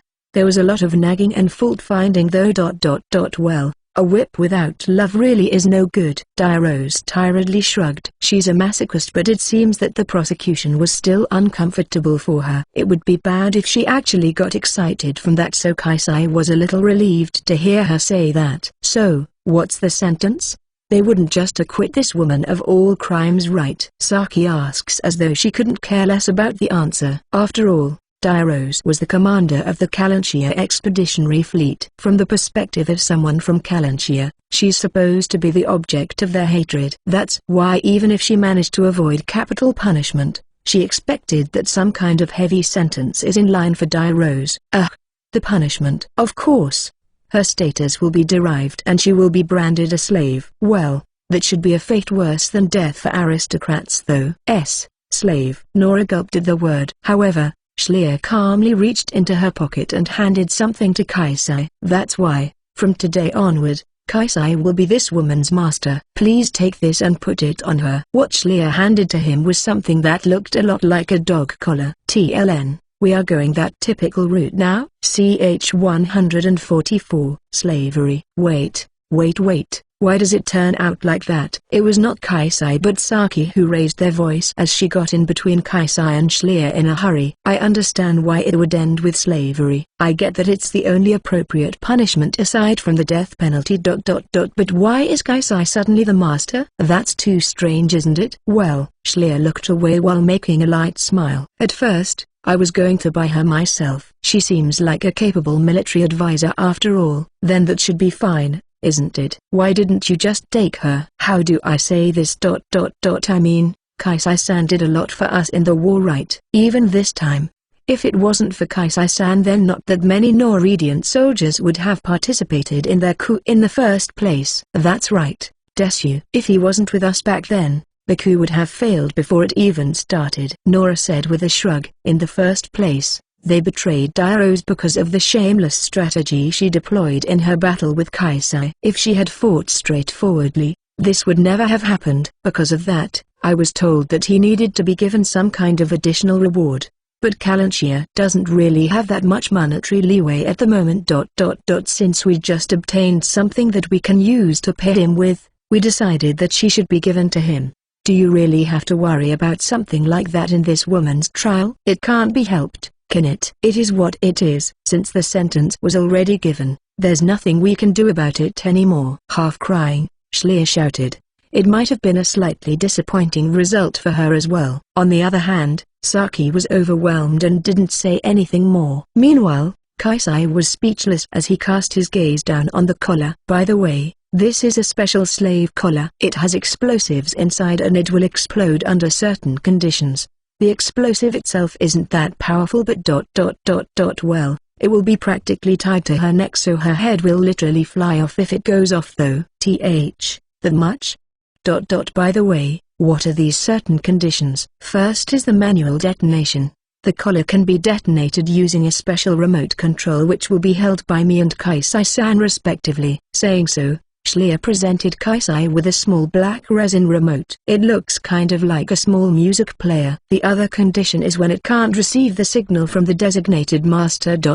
In other words, when the biological signal from Kaisai-san disappears. It will explode either when Kaisai-san dies or that your biological signal cannot reach the collar. What's that? Scary. Even if it's the function that was put in place to prevent the slave from running away or killing their master, that's still overkill. His expression stiffened when he looked toward Diarose, but she looked back at him with an emotionless face. However, in her eyes, he can still see the flame of lust raging inside. She's probably suppressing her excitement from showing. It feels awkward that the person who will be wearing it is the one most excited about this though. I didn't ask how far away you can be from Kaisai-san, and I think that you should be more or less okay, but I would suggest not to stay too far, Schlier warned Diarose, who nodded in reply with a still expression. The collar is made with military-grade nanotube material. It can't be removed once it is attached. If you try to remove it by force, then it will automatically detonate. Your head will fly before you could get it off your neck. Quit the tedious talk. I know how it works, so just put it on already, Diarose said in a low voice. Tursis is looking at her as though she's impressed with how she accepted her fate so calmly, but if she knows what's actually going on inside her head, then she will surely have to hold her head. After all, Kaisai already wants to do that. What will be her. With a deep sigh, Kaisai walked up to Diarose and silently kneels down. He then put the rugged collar around her white neck before locking it in place after a moment of hesitation. With a small beep, the collar is now fully operational. Wahahaha, so it's over for our so-called next empress, isn't it? How do you feel now, Desu? Nora asked with a laugh. However, Diarose answers with a straight face. This might be the best day of my life. I misspoke. It's the worst. Seriously? I would never have thought that I would become a slave. Diarose hurriedly corrected herself before turning away. Nora looked at her with a suspicious look, but as though to blow that awkwardness away, Schlier starts speaking in a bright voice. Well, with our immediate concern taken care of, this is like taking a weight off my shoulders. That being said, the war isn't over, right? I heard that Nord is going to send an even larger army this time. Kaisai thought that it would be bad if they let their guard down, but Tursis shook her head. That is certainly true, my lord. However, even the Nord Empire cannot suddenly mobilize such a large army. The next battle will be at least a month away. Correct. Besides, our army is exhausted, so we won't be able to do anything aggressive for a while. We also need to perform joint training with the Noridian soldiers who joined us. Then we will be free for a while? Kaisai asked with his arms folded. Both the Noridian and Kalanshan armies were severely damaged in the last operation, and a considerable amount of supply was consumed. They certainly can't move in such a situation, but having some peaceful period for the country is something to be grateful for. Yes, for better or worse. This is a good opportunity. We've been busy for a while after all. Let's take this chance to rest. Schlier looked up to the ceiling. With him being taken hostage and suddenly made to join forces with the Noridian army. It's no wonder that she's exhausted. In truth, she's rather grateful that she now has time to rest herself. That's why I've already made a reservation at the royal family's private hot spring resort tomorrow. How is it? Why don't we go together, Kaisai-san? Hot spring resort? Hearing that, Kaisai almost did a spit take. Yup, we are going that route. CH 145, untrustworthy cooperator. Noon of the next day, Kaisai and the others were guided by Schlier to visit a resort located in the mountains of the capital. For security reasons, the resort was completely reserved and there were no other guests besides their group. Still, is it okay for us to relax here like this when the planets we recently liberated are still in turmoil? While they were having lunch in the tatami-matted banquet hall, Saki raised her voice as she played with the sashimi on her plate with chopsticks. She forcefully included herself in this trip since Kaisai is coming, but she can't help but feel uncomfortable on a leisure trip like this. Well, I understand where you are coming from. With a small sigh, Kaisai recalled the faces of the farmers on Senstra Brine. Of course, after the operation was over, they sent food and consumables to the village as relief supplies. Still, they hadn't gone back and thanked them properly yet because of the matter with Diarose. If we have time, I want to return to the Senstra system though. Sorry, the Senstra system is a little too far away. We need Kaisai-san to be able to rejoin the army in case of emergency. If it's only this place, then it will only take about 30 minutes for us to reach the headquarters in the capital using a high-speed ship, replied Schlier with a deeply apologetic expression. She is aware that Kaisai and Saki were helped by civilians on Senstra Brine. For the time being, the supplies we sent over should be enough for them for a while. I suggested for them to evacuate to the capital, but they refused to move since they are worried about their fields. Thank you. But just sending things their way is not enough for me. I need to kick the Norwegian army's ass and get back there to thank them properly. At that time, I will go with you. In the first place, it was because of our defeat that they have to go through such hardships after all. Schlier sighs with a slightly troubled smile. It's hard enough winning the war, but there are still mountains of problems that come after. It would be more difficult to say that it's not troubling at all. Paying back a debt of gratitude is certainly important, but resting properly is also a warrior's duty. Now that we've come to relax, we should prioritize resting our body and mind now, don't you think? Hearing Kaisai's boring talk, Valentina raised her voice. On a side note, she is currently wearing a light pink kimono opposite of Schlier's light green hakama she wore on her previous date with Kaisai. Nonetheless, since the place is decorated in Japanese style, the way she dressed certainly matches the atmosphere here. Yes, that is certainly true. But with you here, I don't think I can get a proper rest though, Schlier replied in defiance. She knows that it's impossible to come here with Kaisai alone, but it was unexpected that Valentina would follow them here too. Moreover, she's not the only Norwegian that accompanied them here. At another table, Nora and Tursis are enjoying the fresh sashimi. It seems that there will be a lot of insects that will get in her way here. Sorry about that. I can't help but worry that my sister might try something. You see, I will take care of all the expenses, so forgive me. For Schlier, who is always extremely short on money, she's very grateful for that proposal. With her country's financial situation, she couldn't afford to pay for this trip using tax money. Thanks to that, the remaining balance in her bank account was so low that no one would think that it belonged to a princess. I do tend to act coarsely sometimes, you know, master. How troubling. Q for Fufu. On the other hand, even though her own little sister speaks so lowly of her, Diarose seems to be in a surprisingly good mood. Despite not even drinking a single drop of alcohol, she circled behind Kaisai and hugged him with blushed cheeks. Meanwhile, Kaisai yelped as he was crushed by her plump breast from behind. See, just like I said. Is that how a slave should act though? Get off him already. The two immediately narrowed their eyes and tore Diarose off Kaisai. Diarose did raise a joyful scream, but she didn't resist at all. Her high tension even shocked Valentina, her own little sister. Even though I can't leave her behind because of the collar, to think that things would go so terribly like this. Schlier let out a deep sigh as she held her temples. Since Diarose cannot be too far away from Kaisai because of the collar, she had no choice but to bring her along as well. When Schlier was wondering if she should put Diarose into some other room, Diarose grins and whispers something into her ear. Well, hold your horse. I don't like how my little sister is acting all friendly with Kaisai either. I will cooperate with you, so just leave me nearby. Schlier let out a small groan. Naturally, she has the detonator with her, so it's possible for her to force Diarose to obey her in case of emergency. The other side also knows that, so she doesn't want to irritate Schlier too much either. Thus, Schlier gives her a small nod. Don't start acting weird now, okay? I know. Rather than doing something weird myself, being on the receiving end is much more fun after all.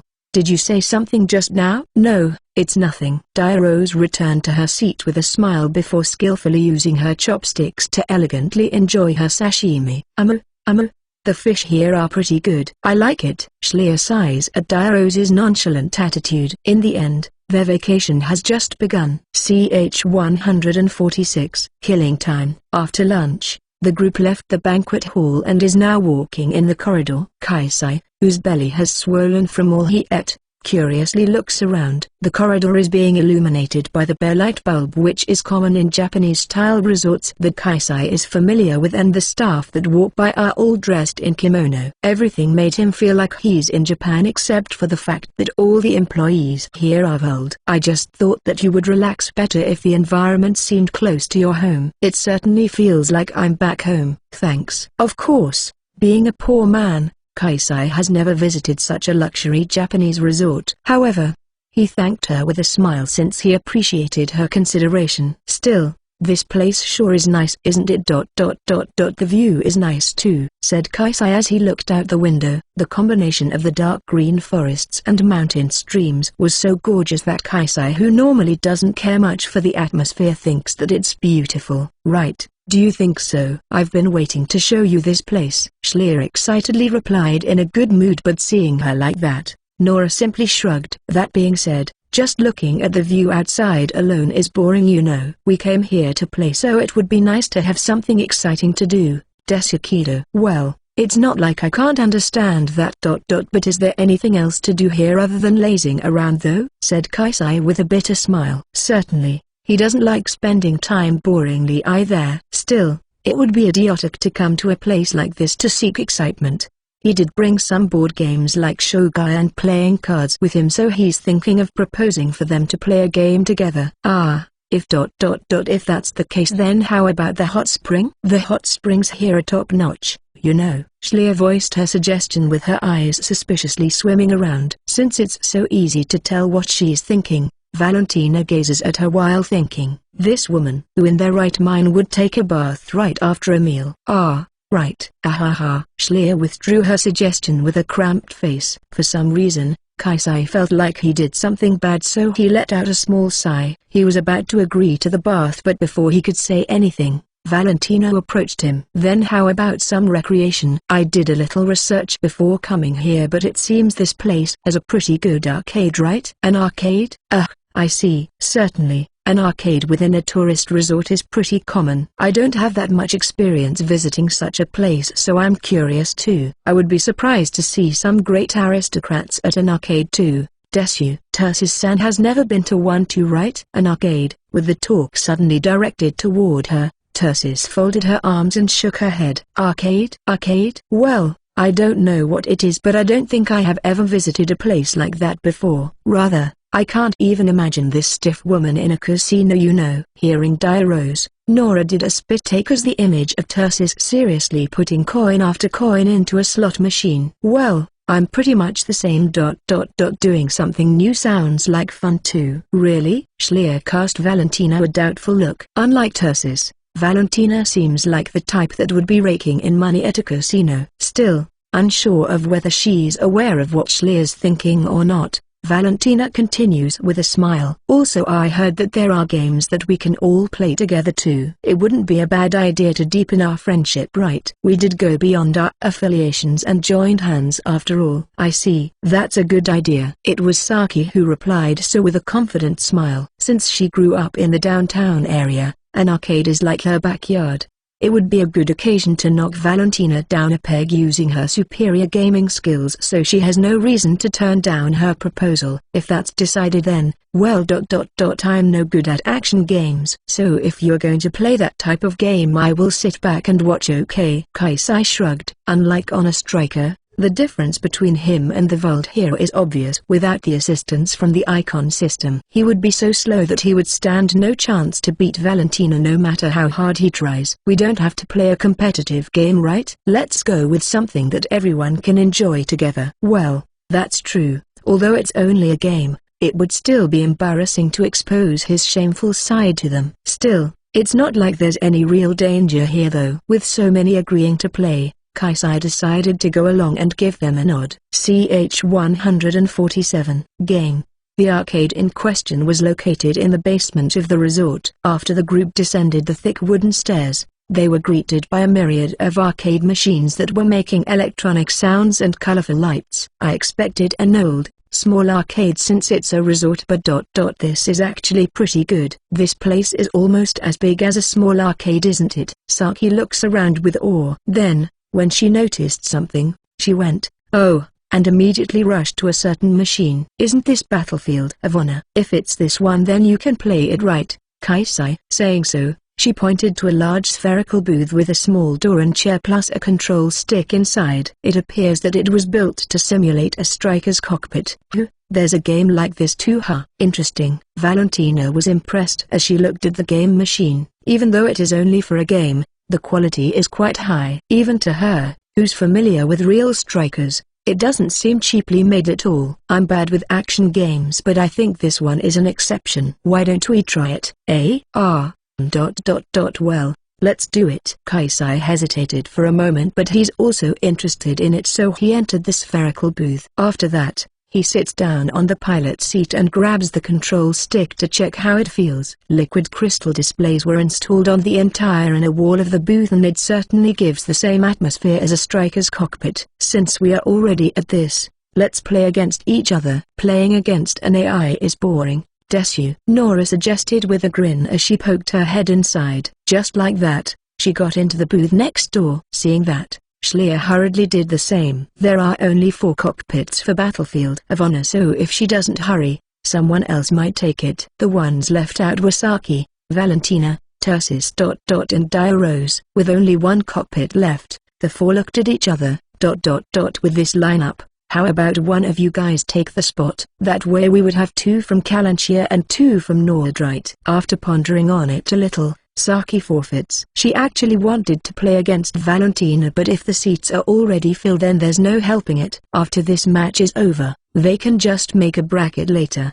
Then I will step back too. Right now I belong to Kalanshir after all. Q for Fufu. Me as well. In the end, this is a striker simulator, right? If I am going to cross swords with my lord then I would actually prefer to do it for real. Then I will take up on your offer then. Valentina nodded and headed to the last available cockpit. Those remaining look at each other before heading to peek inside Kaisai's cockpit. Do you know how to play? Well, I will manage. After inserting a coin into the machine, the display gives the players some tutorials and the game menu shows up on the front monitor. So land battle, right? Yeah. That's the one. Kaisai selected the game mode and proceeded. Then, after confirming that his cockpit was linked with Schlier's, the next menu was the striker selection screen. A list of various strikers from extremely old models to the more recent ones was displayed. There are various types of striker available from the Zenith type which he is not that knowledgeable about to the mass-produced models of minor line production. Which one do you gonna choose? There's no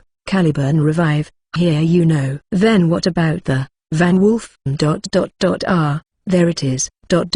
Cool. I guess this is to be expected from the strongest ace of a big empire, huh? Tursis crossed her arms with a proud smile but Kaisai mercilessly scrolled to another striker. Seeing that, Tursis's shoulders drooped down a little. I mean, this game doesn't have icon system support, right? It would be too reckless for me to challenge a Vold opponent in close combat with only manual control. That's why I will go with Viper 2. Saying so, the striker he selected was a slender one with a long blaster rifle and large multiple missile launcher installed on its back. This guy. It's the standard model of the Terran army, right? Yeah, it's the Terran model designed to combat Vold. Given my opponents, this one should be the most suitable. Terran and Vold have a vast gap between their physical specs. Of course, a pilot's aptitude is not determined only by physical strength but it still plays a big part since Vold has the advantage in terms of reflex speed and G-resistance. Without the icon system support that gives him the ability to see what his opponents are going to do next,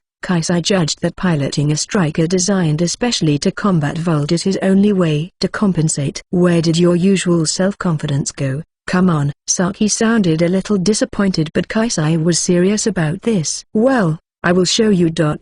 How slow I am without the icon, said Kaisai with a line of cold sweat trailing down his forehead. CH 148. The struggling ace. The stage is an abandoned city, and the team. It seems we have a Kalanshir and a Noridian team, huh? Kaisai quietly muttered to himself as he glanced at the screen. As the stage's name suggested, the abandoned city is a stage where many tattered skyscrapers and buildings are scattered around. As a side note, the graphic looks very realistic that he could mistake it for an actual battlefield. The control is pretty much the same as their real thing, you know. Well, try moving your striker around first. Saki, who apparently played the game before, gave him some advice. Nodding to her, Kaisai gently gripped the control stick and carefully pushed it forward. I see. The basics are the same, huh? That being said, the game is compensating for the lack of icon system with automatic input, right? I think I'm gonna have a hard time with this. Muttering so, Kaisai checks the control of his striker. A few minutes later, a voice chat from Nora came in. You guys already got the hang of the control, right? Can we start now? The control ... I'm good, I guess. Same here. I'm ready. Schlier followed. Unlike Kaisai, her voice seems quite motivated. Alright, let's end the tutorial ... Let's go. Along with that enthusiastic voice, a crimson striker jumped out from the gap between the buildings. The model is the Noridian heavy-duty type striker, Phil. The game should have the 4 heavenly strikers though ... Are you trying to go easy on me? Crushing you with the difference in performance is no fun, Desu. Kaisai immediately took aim at Nora, who shouted in reply. The game has a major difference from an actual striker battle. If he cannot shoot her down before she gets in range, he will be at a disadvantage. The moment the lock-on is completed, the missile launchers on the back immediately launch a barrage of missiles at her. Those missiles aren't even worthy enough to be a distraction, Desu. Nora took cover behind an abandoned building and easily defended herself from the flood of missiles. Then immediately after, she jumped out from her cover and shot at him with a Mega Blaster rifle. In response, Kaisai hurriedly tried to evade the giant crimson beam, but he couldn't make it in time and was hit on the shoulder. Kaisai frowned at the blaring warning sound and the HP bar displayed on his screen that is sharply decreased. What's wrong? If this is real, then that would be a fatal blow, you know. I know that already. While shouting back at her, Kaisai shoots back with his long blaster rifle. However, Nora easily avoided it this time as well. Moreover, to make matters worse, another striker jumped at him from a rooftop above. It's Valentina's, Jetta. It seems that you really are bad at this game. Still, against a warrior of your caliber, going easy would be too rude. Sorry, but I'm going to take you down now. He was having his hands full dealing with only one opponent. There's no way that he can win in a 2v1 situation. While hurriedly taking cover in a building, he immediately requested support from his partner, Schlier. Fire support. Request fire support. I'm going to die at this rate. Leave it to me. Along with the joyful voice, a blue claymore rushed in and blocked the way of Valentina's striker. It's Schlier's. Your knight is not just Tursis alone. With me at your side, there's no need to fear. So cool. In desperation, Kaisai went along in monotone. Still, even with that monotonous encouragement, Schlier was hyped up. With her eyes sparkling, she pointed the muzzle of her rifle at the approaching Valentina. Even if it's just a game, an opportunity is still an opportunity. I will make you experience being an underdog for once. Interesting. Try it if you can. Valentina replied with a ferocious smile as she blocked the incoming beams with her shield. Then, when she managed to get close, Valentina unsheathed a long sword from the waist compartment and plunged toward Schlier's claymore. HMPH. You think you can beat me with a sword? Naive. Schlier met Valentina's sword with her Zweihander. The swords collided with each other and intense sparks flew on impact. Hey, I already know that you aren't just some artillery maniac. Good to hear. The two strikers started to exchange blows, but from a distance, Kaisai grinned and pulled the trigger on his control stick. I can't afford to choose my method either. Sorry, but avoid it as much as you can. Okay. Yowah! A storm of missiles rains down on Schlier and Valentina. Schlier quickly tried to get clear, but several missiles still managed to hit her back. Since it's only a game, there was almost no damage, but if it's an actual striker, then the damage would have been significant. How cruel. On the other hand, Valentina's Jetta, which was hit directly by the full barrage, was in shambles. Although she managed to avoid getting disabled, various parts suffered major damage and her combat ability has significantly decreased. It's okay. That was a good decision, as expected of Kaisai-san. Cold sweat started to break out, but Schlier recognized that this is her chance. Switching her weapon, Schlier pointed her blaster rifle at Valentina's striker. However, at the next moment, the vicinity alarm suddenly rang out inside of Kaisai's cockpit. It's not like you to take your eyes off me, Soon. Nora's striker, there, Phil, was rushing at her at a blazing speed with its photon saber in hand. You came at me after all. Damn it. Kaisai immediately turned his long blaster rifle toward her, but he couldn't make it in time because of the large firearm's poor maneuverability. The crimson photon blade approached the silver armor of the Viper 2. First score is mine. CH 149. The knight refuses to lose. You think Viper 2 is just a long-range model? Even when he couldn't intercept Nora with his rifle in time, Kaisai still hadn't given up yet. By twisting the body of the Viper 2, Kaisai fired the ultra-short barrel diffuse blaster cannon, TLN, basically ultra-short barrel shotgun, installed into the Viper 2's abdomen at the approaching Nora. The diffuse blaster cannon does not have nearly enough ability to accelerate the particles to be powerful enough to defeat a striker with a single shot. However, because its shot still contains a large number of heated particles, even there, Vela's heavy armor will take some damage from the direct hit. The main camera which was directly hit was destroyed and Nora's movement slowed down. I've got you. Kaisai did not let his chance slide and immediately went on a full retreat with all his might while firing his blaster rifle at her. Still, Nora is one of the strongest aces. She won't be shot down that easily. While switching to her sub-camera, she immediately leapt sideways to avoid the beams. I'm not so green as to get hit by those half-baked shots. Desayu, TSK. While evading his shots with agile movement unsuited to the Vela's heavy frame, Nora fired back with her Mega Blaster rifle. Although Kaisai managed to avoid the counterfire, he started breaking into cold sweats. Why, you are struggling a lot, huh? Your movement is completely different than usual, you know, groaned Saki, who's watching the game. If it's the usual Kaisai, then he would have already taken out his photon saber and counterattack. But now it doesn't seem like he can afford to do that at all. So it's like using only experiences and pilot skills, huh? I see, so the source of my lord's power was the icon system after all. Still, to think that the difference without the thoughts assist control would be this much. Using the control stick to input each and every action is obviously gonna be slower than using my reflex, isn't it? Kaisai severely replied to Tersus's casual analysis. In truth, he can't even afford to perform any counter against Nora's fierce series of attacks. He would probably get shot down immediately if he gets careless. Ha ha ha, this is quite refreshing, Desu. It's quite an experience to be cornering the great, wicked star, you know. That's why I said I didn't like action games. Damn it. Nora shows a fierce smile. She seemed to be having fun, so Kaisai involuntarily shouted back. Even inside a game, a striker battle is still a striker battle. Desu, Oyah, Yuah. Nora's Vela's flying kick directly connected with Kaisai's Viper 2's abdomen, and the thin silver striker was blown away like a soccer ball. This is the end, shouted Nora as she pointed her Mega Blaster rifle at their Viper 2, that's currently rolling on the ground. She was about to pull the trigger with an extremely joyful expression, but she was stopped by a blaring sound of lock-on alert inside her cockpit. Thanks for the wait. Schleer broke in between them with a lively voice and charged at Nora while firing her blaster rifle at her. Damn it. That woman, she's already down? What a useless woman, Desu. Even if it's informal, is that really something you should say about your superior? Shot down by Schleer, Valentina grumbled at Nora as she was faced with a game over screen. Since her striker was hit by Kaisai's missile barrage, the fact that she held out for so long should be praiseworthy instead. Just give up, my little sister. Eleanor aside, all of the four heavenlies are like this. It seems you were having a hard time too, huh?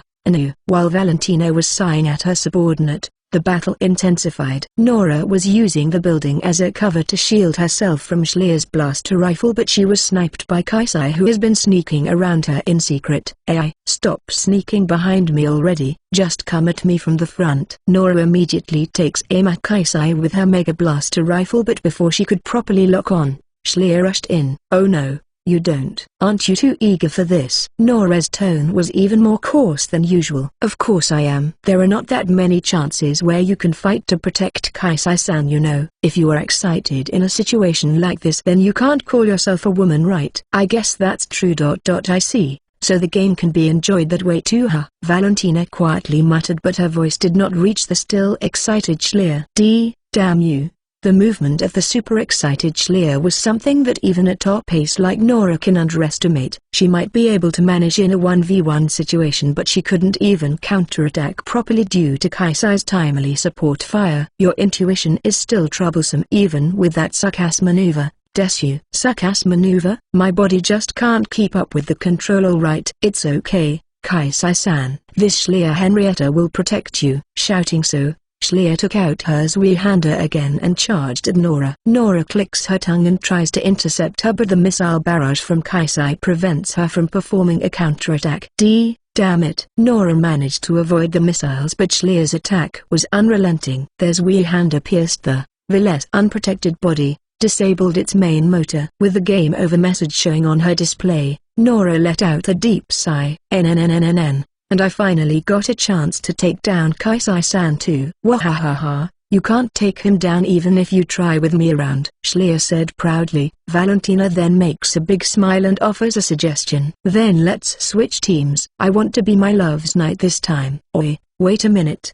that's not fair, right? I want to do that too. No, you won't. I won't let you have the title of Kaisai-san's knight. While listening to their heated arguments, Kaisai shrugs with an awkward expression. It looks like doing a princess. No, a prince play might be more enjoyable here. TLN, a princess play is an online gaming slang in JP referring to female PC that charms male players. Simps. To protect them. Thinking of that unhealthy way to enjoy the game, Kaisai made an ironic smile. CH 150, Schema. In the end, Kaisai played the game 5 more times with a different teammate each round. Of course, he has a hard time keeping up every round, but it seems that rather than his dominating opponents, his teammate ended up enjoying the game more. That's enough for me. I'm tired. Kaisai thought that he should just enjoy the game while being protected by his teammate, but it's still tiring when he keeps at it for 30 minutes straight. Naturally, you get tired in real battle too if you fight for a long time, but with the game being completely different, his mind and body still find it difficult to get used to it. Ahaha, sorry for the trouble. Kaisai-san ended up playing a lot after all. The one who greeted Kaisai, who came out of the game cockpit with a tired expression, was Schleer. Although she has a bitter smile on her face, still carrying a joyful atmosphere around her. She was finally able to play the role of his knight, so she's in quite a good mood. It's fine. It was fun after all, Kaisai replied while waving his hand. If he thinks of it as role-playing, then it's not like he can't accept it. Apparently, Volt women do enjoy the situation where they can fight while protecting a man, quite a lot. Not only Schleer but even Saki and Valentina also seemed like they were enjoying themselves too. If everyone enjoyed the game, then winning or losing doesn't really matter. Still, it does get stale after a while. Soon, said Nora while she was wiping off her sweat with a towel.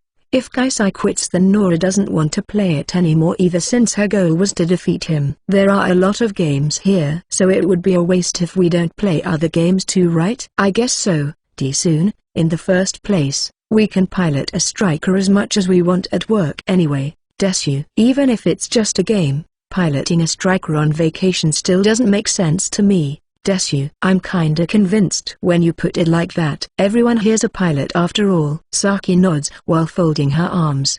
They were just flying around in their Striker-on Sense to reprime the other day after all. After thinking about it a little, Saki sweeps her eyes around the place. Still, these games, we have this many people, so it would be no fun if each of us played the game here separately, right? I see some virtual horse racing over there though. Tursis pointed toward a large LCD screen displaying the image of horses galloping in the ring. Certainly, many of them can play the game together, but I want to play something competitive though. Then what about that one? You and Tursis love this kind of exercise game, right? Saying so, Diarose walks up to a ping-pong table-shaped thing. I see, air hockey. Not bad. Air hockey is a classic game where you hit a floating resin disc at each other that has been around for a long time. In a hot spring, people would expect to see a ping-pong table, but since the air hockey rule is not that much different, everyone should be able to play it. Thinking so, Saki joyfully agreed. I think I'm going to sit this one out. I can't compete with you guys with my dynamic vision after all. When it comes to a physical game like this, he has no chance of winning against a Volt unless they go easy on him. So, Kaisai shakes his head and withdraws with a bitter smile. Then allow me. Seeing him like that, Schleer shows him a daring smile. Playing this against Valentina or Tursis while Kaisai is watching should be interesting. However, Diarose gently pulls her sleeve. "Eh? What is it?" Diarose did not answer and silently shook her head sideways. She then looks at Kaisai for a moment before turning her gaze back toward Schleer. With that alone, Schleer understood what she wanted to say. I see. You are quite a schemer, aren't you? Without noticing their conversation, Saki and the others have already started playing. The match is 2v2. On one side is the Saki and Nora team while the other is Valentina and Tursis team. Ha, I can't see what's going on at all though. With each side hitting the disc back and forth repeatedly with machine gun-like speed, Kaisai was pulled back a little. Naturally, at such a speed, Kaisai's eyes can't possibly keep up. Thinking that it's the right choice to not participate in the game, Kaisai shrugs to himself. "Oi, master." Diarose, who was always standing right behind him, whispered into his ear. With the sudden hot breath blowing into his ear, Kaisai stiffened in surprise. "Foo fun." Perhaps thinking that his attitude was cute, Diarose gently patted his head. She then continues in a lustrous voice. "They are playing on their own over there, so how about we go find something else to play?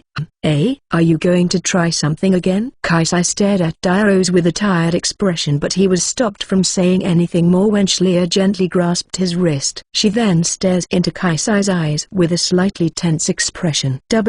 Well, don't say that. Let's go play together. Well, I guess that's fine. When a woman says something with such an expression, it is kind of difficult for a man to turn her down. With a small smile, Kaisai decided to go along. CH 151. The Useless Princess. The three walk through the empty arcade. Since the inn is entirely reserved for their use, there are no other guests around. The place has a strange atmosphere where the game machines are humming noisily with no people around to play them. "So, what do we play?" asked Kaisai while feeling a little guilty about sneaking off alone with Diarose and Schleer. Still, it's true that he would only get bored since he can't keep up with their ridiculously high-level air hockey. "Right. How about that one?" With a tensed smile, Schleer pointed to a crane game with a lot of cute plushies inside. "It's a game where you get to keep the prize inside if you can get it out using the crane, isn't it? I heard that men like that kind of stuffed animal." The moment Schleer said that, Diarose immediately bonked her head. "Ouch, you fool. That might apply to Voldman, but he's a Terran, you know." Schleer immediately paled after Diarose quietly whispered that into her ear.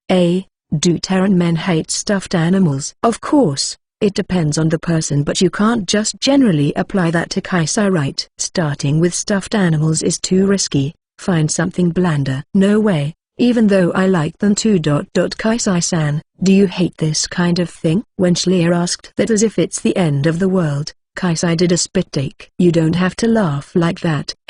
No, well, sorry. I don't hate it. It's just, I've been moving around between a lot of armies, right? I just don't want to increase my personal luggage too much." "See, certainly." When he came to Kalanshia, Kaisai only had one bag with him. Recalling that, Schleer holds her head. To be frank, she would like him to settle in Kalanshia, but from what she saw, it seems that Kaisai doesn't have the intention of doing so. That being said, it's not possible to forcibly keep him here either. She has already decided that she needs to bond with him as much as she can to make it hard for him to leave as much as possible.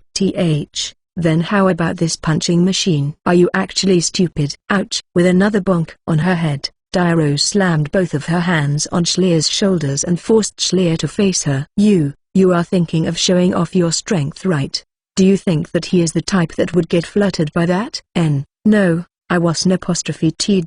Rather, aren't you too violent toward me? I have the detonation remote for your collar, you know. Can't you behave? Who cares about that? My master is Kaisai, not you, you fool. The only reason I am cooperating with you is that I have no one else. Schleer wondered if Diarose's attitude is too haughty for a slave, but she understands that it's not good to throw a tantrum here. Also, it's true that Diarose's advice is benefiting her. Certainly, Schleer herself never looked into the difference between Vold and Terran men's preferences. That's why she's actually grateful for Diarose's advice, since it gives her a new perspective. Even though you tried to forcefully have your way with Kaisai-san, it seems you put a lot of thoughts into this, huh?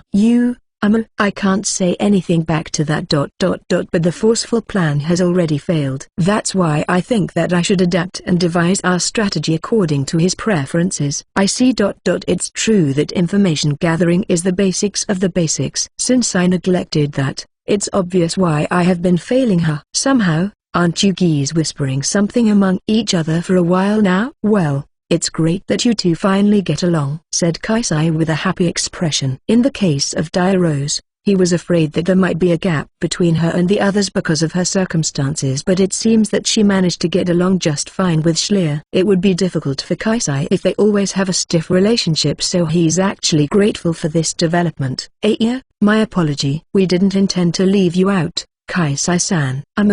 We were just talking about something that we shouldn't let a man hear. Don't mind us. If you put it like that, then it would sound like we were talking about something dirty, right? Seeing Schlier defending herself in a panic, Kaisai and Rose looked at each other and smiled. Q for fufu ... Well, but, crane game, right? It's not a bad idea to pass time with it, isn't it? It's not like the only prizes are stuffed animals too. There's some snacks in the too, right? If it's that, then we can share it with each other. I see. That's true. If possible, I want to share it only between the two of us though. Schlier turned to the air hockey corner where loud cheers could be heard even though they should be quite far away already. Still, there aren't many opportunities where she can be alone with him in this big group. With a sigh, she turned back to the crane game. Well, let's do our best together. CH 152. To the bath. So, what's this? You left us out and having fun with just the three of you. Did I get that right? Yes. After they were done with the game, Valentina noticed that Kaisai and the others were gone, so they hurriedly looked for them only to find Schlier at the crane game corner. Still, since they were playing air hockey by themselves too, they should have no reason to get angry. That's no good, isn't it? It's certainly not praiseworthy, Desu. Nora folded her arms and added to Valentina. However, Schlier nonchalantly turned away with an unabashed expression with a large bag of sweets in her arms. But it's no fun just watching you guys play, right? It's much better than making Kaisai-san get bored, isn't it? I'm not proud about it, but I'm quite a sight when I play sport, you know. This figure isn't going to bore any men anytime soon after all. Ouch. After narrowing her eyes at Valentina's statement, Nora kicked her in the leg. It seems that she has quite a complex regarding her short stature. Valentina is tall, so whenever she brags about her figure, Nora can't help but get the urge to kick her. You really need to be a little more respectful to your superior, you know. Ha, I'm just cooperating because our interests happen to align, Desu. If you want my respect, then how about you go do something that can earn it first, you know, like a proper aristocrat would. Ugh. Valentina groaned with a frown. Nora's words may sound harsh, but it's a fact. In Vald culture, respect is something that you need to earn. If you neglect earning people respect, even an aristocrat may lose their position. Thinking so, she begrudgingly looked at her elder sister. Q for fufu. Being a slave is nice, you know, my dear sister. Would you like to join me? I'm good, thank you, Valentina angrily replied to Rose, who doesn't seem to have any shameful feelings about her circumstances. Don't be angry, we got enough for everyone. Schlier did her best, you know. With a bitter smile, Kaisai pulls out a lollipop from the large pile of sweets in Schlier's arm. He then peeled off the plastic and put it into Valentina's mouth. Mug! Lick. Well, I guess it's fine. Seeing Kaisai, their anger subsided. Even though they went off to play without them, they were only playing crane games together. It's not like they sneaked off to loot him. If it's only that, then it's still forgivable. Still, you guys. If you sneaked him off, then be prepared when others do the same. Alright, I won't budge even if you complain later, okay? Isn't that a bit too late? Do you understand how it feels to get left out now? Ha. Whatever are you talking about? This woman's skin is thick enough to ward off a round from a blaster rifle, Your Highness. It's useless to say anything to her. Why is everyone so cruel? My love, please comfort my delicate heart. Valentina crouched down before Kaisai while saying so in a clearly fake sad tone. Her wolf ears also cutely twitched.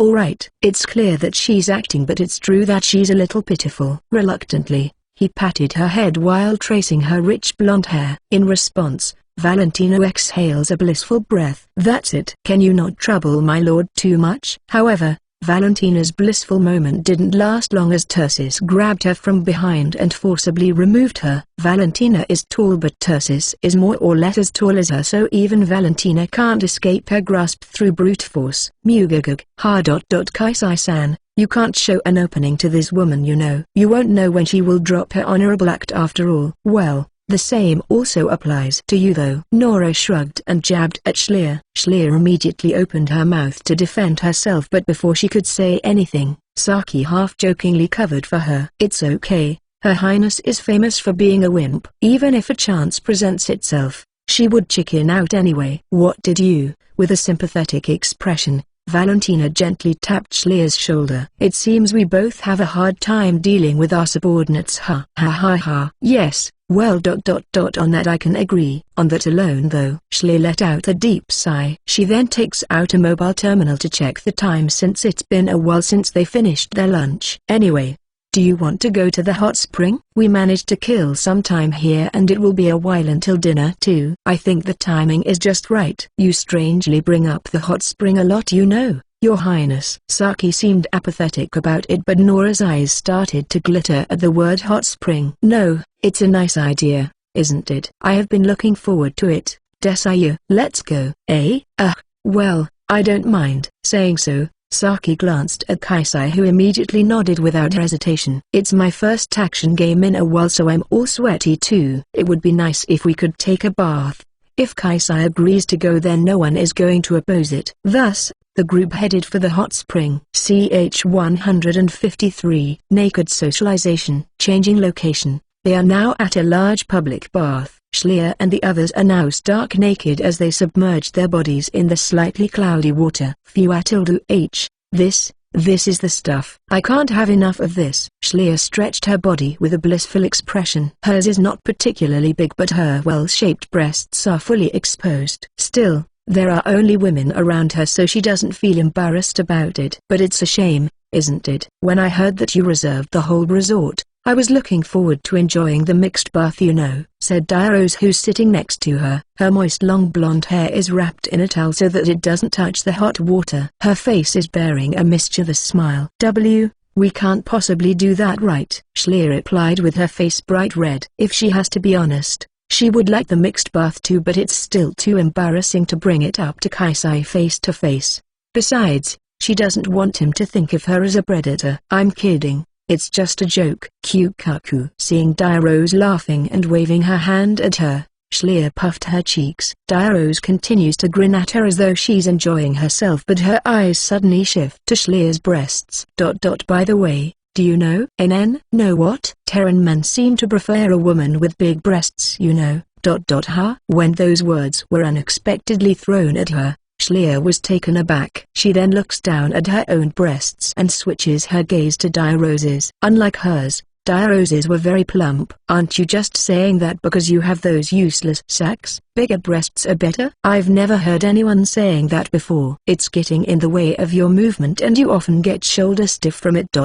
Rather, they would only reduce your fighting power, right? What Terran men look for in women is not fighting power though. Diarose shrugs with a small sigh. She's a Terran enthusiast who has visited Earth many times. Unlike your average Vuld woman, she has some knowledge of Terran culture. Well, people have their own preferences, so I don't know what Master actually prefers though. I'm just talking about Terran men in general here. Is that so? The fact that Diarose did not double down on her statement, instead gave what she said more credibility. Schleer's eyes narrowed and stared at Diarose's breasts as she crossed her arms and started to consider it seriously. There's no use looking at me, you know. Your problem is with my sister. She's my little sister, so we looked quite similar to each other.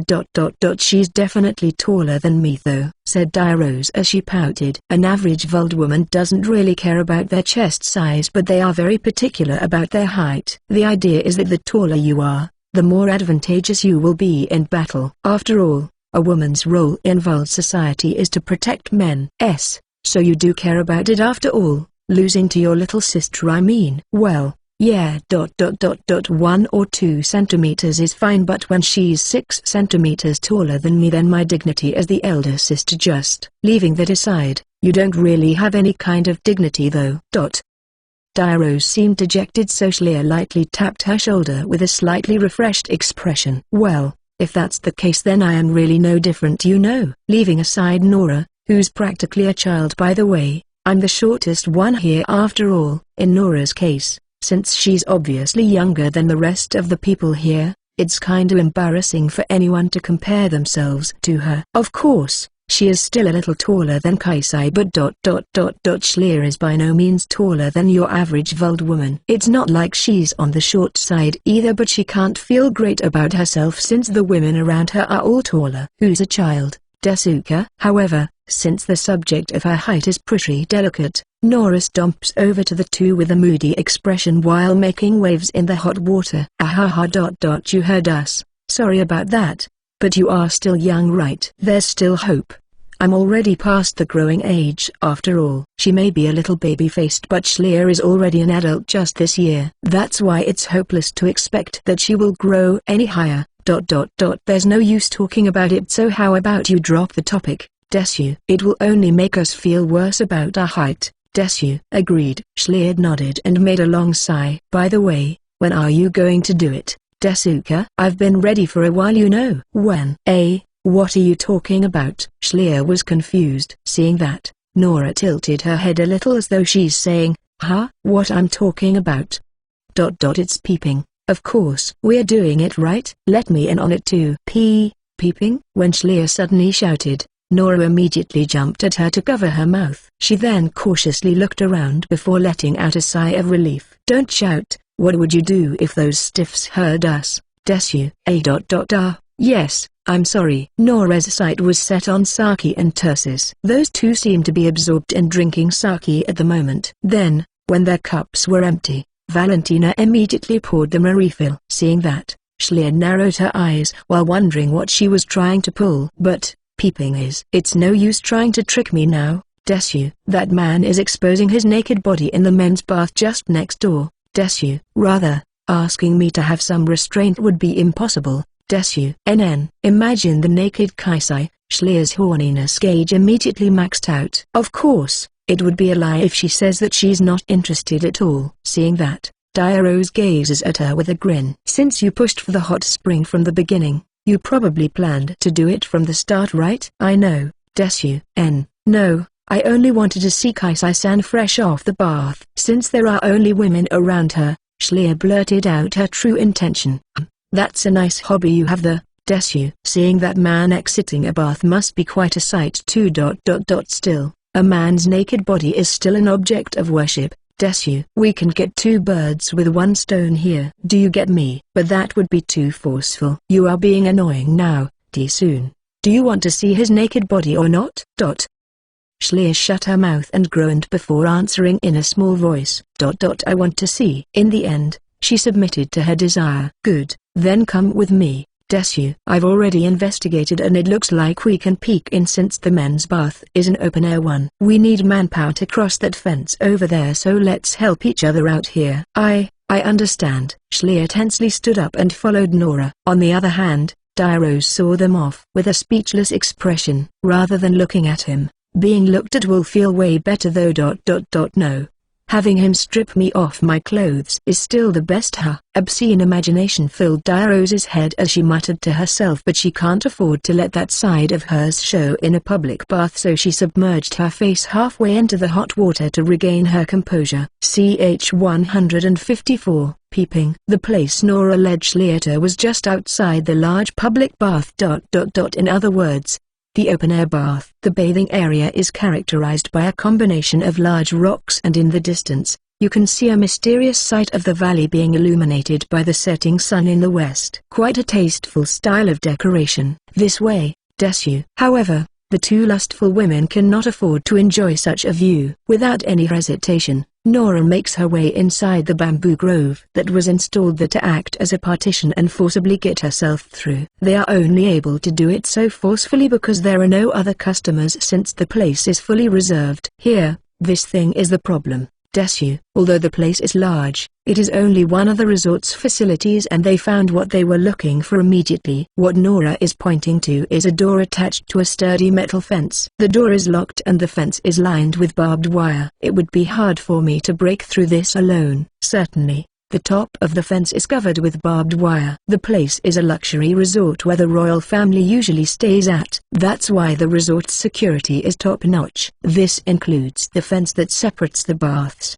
The men's bath is beyond this, Schleer asked with a slightly skeptical tone. If she went out of her way to climb over the fence and the thing she saw was a staff office then it would be unfortunate enough that she could cry. Given the relative position of the entrance, it's almost certain, Desu. It's very likely that they have a maintenance passage for cleaners somewhere around here. I see. Schleer glared at the barbed wire while folding her arms. She has already made up her mind. All that is left is to rush in. Still, it is certain that getting over this fence will be difficult, I think. If you carry me like this and throw me over the fence, then I should be able to get over it. I'm this small after all. Schleer narrowed her eyes at Nora's plan which she expressed in a sarcastic tone. It seems that she still holds a grudge from earlier. Then only you will be able to look, right? Well, that would be the case. Don't worry, I will give you the full details later. Then that's just harassment, isn't it? Schleer sighed exasperatedly at Nora who brought up that selfish plan. However, the other party is a child, so it's embarrassing to take her seriously, so she takes a few deep breaths to calm down. Rather, if we go with that plan then you won't be able to cross back, you know. If things go south and the staff gets called in then it won't end up with just embarrassing yourself, right? Certainly. Nora, who was so focused on peeping on Kaisai, had completely forgotten about what to do afterward. It should be impossible to completely forget about such a thing, but it appears that both Terrans and Volds do have lowered intelligence when the matter involves lewd things. Still, what are we going to do? I won't just give up after we come this far, you know. I agree, but when they both started trying to formulate a new plan, a rattling noise suddenly came from the bamboo grove behind them. The two turned around and their expressions stiffened. The person who came through the grove was none other than Valentina. Although Schleer was in shock from being discovered, Valentina did not try to find fault with her. Instead, she only gives them a friendly smile. Hi there, you geese too, huh? Don't worry, I'm here to join in. Hey, you are trying to peep too? You usually act all honorable, but as I thought, you really are a pervert by nature, huh? I don't want to be told that by you. Even I am a woman. I have my sexual desire too. Hearing Valentina's protest, Schleer let out a dry laugh. So the reason you poured all those drinks for Lieutenant Makishima and Tursis is, of course, so that they won't get in my way. It seems they are pretty absorbed in the sake over there, so they shouldn't be noticing what we are doing for a while. You are pretty thorough about this, huh? Schleer let out an astounded sigh. But there's no way to break through this fence, you know. It's not like the place is convenient enough that we can get into the men's bath just by climbing over the partition. After all, without a tight security like this, any perverts would try to break into the men's bath after all. Saying so, Valentina gazes at the barbed wire. She then confidently headed to the door and inserted something into the lock. The lock then released with a clicking sound. What's that? The key. With a grin, Valentina shows off the stick-shaped electronic key in her hand. Where did you get that? Don't tell me, you What are you saying? I just borrowed it from the proprietress. What's with this resort? If you can borrow such a thing then its security is pretty much non-existent. How Valentina managed to borrow the key to the men's bath. Both Nora and Schleer couldn't wrap their heads around that, so they intensely stared at Valentina. I told her, Her Highness. In other words, you want to peek into the men's bath, so she told me the way and lent me the key. She was saying, oh my, so the spring finally arrived for Her Highness. While dancing enjoy, you know. What are you doing with other people's names? With her name being used, Schleer fervently protested. Since you are here then it means that I'm not exactly wrong, right? This is the closet pervert we are talking about after all. I thought that you would try to do this, so I am actually being quite considerate here, you know. Unable to argue back, Schleer faltered. I also heard this from the proprietress, but it seems that your mother also used this route to peek in on her fiancé before they get married too, you know. Well, blood is certainly thicker than water after all. Mother. Hearing that unnecessary fact about her own mother, Schleer let out a scream. The thought that her esteemed mother did that kind of saddened her a little. Well, don't worry about that. Let's get to it, shall we? The moment Valentina touched the doorknob with a grin, another rattling sound suddenly came from behind them. When the three looked back in a hurry, Saki and Tursis were already looking at them with a blaming expression. Just what do you think you are doing? You three? No, I was ... Let's talk about this. No need. Thus, the three were immediately incapacitated by Tursis. Ch 155. Scolding. The three criminals who got caught trying to peep on Kaisai were scolded by Saki and Tursis. Having to sit upright and listen to their scolding for hours is even worse than being jailed in a dirty brig. The three have come to agree on that. Ha, my legs are still tingling. At the banquet hall after dinner, Nora lazily rolled herself on the tatami mat in her yukata. Seeing that small animal-like movement, Kaisai smiled at her and crumpled her grey hair. Stopdesu. Nora, who resisted with blushed cheeks, staggered back, but she managed to get up. She then closed in on Kaisai, locked him in place with her arms, and roughed up his hair in revenge. I'm on the patting faction, not the patted one, Desu. You have factions for that. Kaisai was seriously puzzled about that as Nora continued roughing up his hair, but another person came up and grabbed the collar of Nora's yukata. It's Tursis. Lady Nora, it appears that you still haven't reflected enough. Anything but the sermon. Even the rebellious Nora immediately backed off since she's just got through hours of Saki and Tursis's sermon. It's okay, isn't it? It's like playing with a child after all. You don't have to punish her seriously. Who the heck is a child? WHO. Nora protested, but surprisingly Tursis agreed with him. That is true, my lord. Still, even if she's small, Lady Nora is also a woman. Letting your guard down and she might come for your throat, you know. Who are you calling a midget? The fuming Nora rushed at Tursis, but with a difference in their body sizes, there was nothing much she can do, so she was immediately pressed down with her head being pushed against the tatami mats. Is that really the case though? Yes, all women are wolves after all. Tursis-san too? I am an exception, my lord. Tursis averted her eyes while her face slightly blushed. You liar. It appears that the earlier scolding was truly not enough. Gawak. While bitterly smiling at the two, Kaisai shifts his gaze to the side. There, Dairos and Valentina are facing each other across the table in a match of shogai. By the way, the foldable shogai board was brought here by Kaisai. Valentina is tilting her head while considering her move with a groan, while Dairos seems completely casual about hers. Apparently, Dairos currently has an overwhelming advantage. Still, seeing them unexpectedly getting along with each other made him smile a little. Peace. These women just tried to peep on you, you know. Be a little more upset, would you? Saki complained with a tired expression. Of course, Kaisai was also told about Schleer and the others' evil plan. However, he only shook his head sideways with a gentle smile. Well, it's okay, right? It was only an attempt after all. It's not like being seen would trouble me in the first place. No. Be troubled. You are an unmarried man, you know. Have a little sense of shame, will you? The stern-looking Saki spoke in a preaching tone, but Kaisai suddenly came up with something. He then grabbed the collar of his yukata and revealed his chest. Cough cough. Saki was instantly upset and started choking at the unexpected attack. Since her reaction was way stronger than he expected, Kaisai himself was also surprised, so he hurriedly fixed his yukata. Sorry. Don't do that again, you. Something like that is what a pair of lovers or a couple does inside a private room, okay? That far. Torso end up should be no biggie, right? If even this is inappropriate, then what would I even wear for a swimsuit? Kaisai was exasperated, but his shoulder was suddenly tapped by Schleer. How do I say this? It might be a little too difficult for men to understand, but we women have a kind of fetish called chiralism.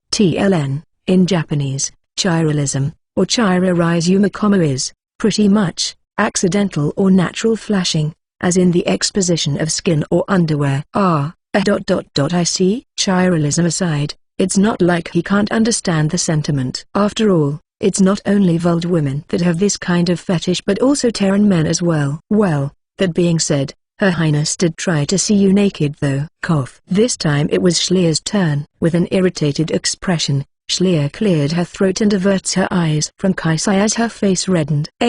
about that, it's just the fault of my... I'm sorry, truly. Seeing Schlier wilting while apologizing to him, Kaisa lightly nodded and told her, "It's okay. You did no harm and there are people who have tried something way worse than peeping after all." Beyond Kaisai's line of sight was Diarose, who's just defeated her sister and has a joyful expression on her face. Indeed, compared to the attempt to rob him of his chastity, peeping is certainly not a big deal at all. Are you sure that your standard just got corrupted after so much being done to you lately? Ha ha ha, no way. Being stared down by Saki, Kaisai shook his head sideways while letting out cold sweat. It's true that there's been a lot of sexual harassment lately, but he definitely isn't going to admit that. If you say so. After a sigh, both Kaisai and Saki make a bitter smile. Since the person himself doesn't mind it, there's nothing she can do but laugh it off with him. Oi! Before she knew it, Diarose's hand was placed on Schlier's shoulder and Schlier jumped a little in surprise.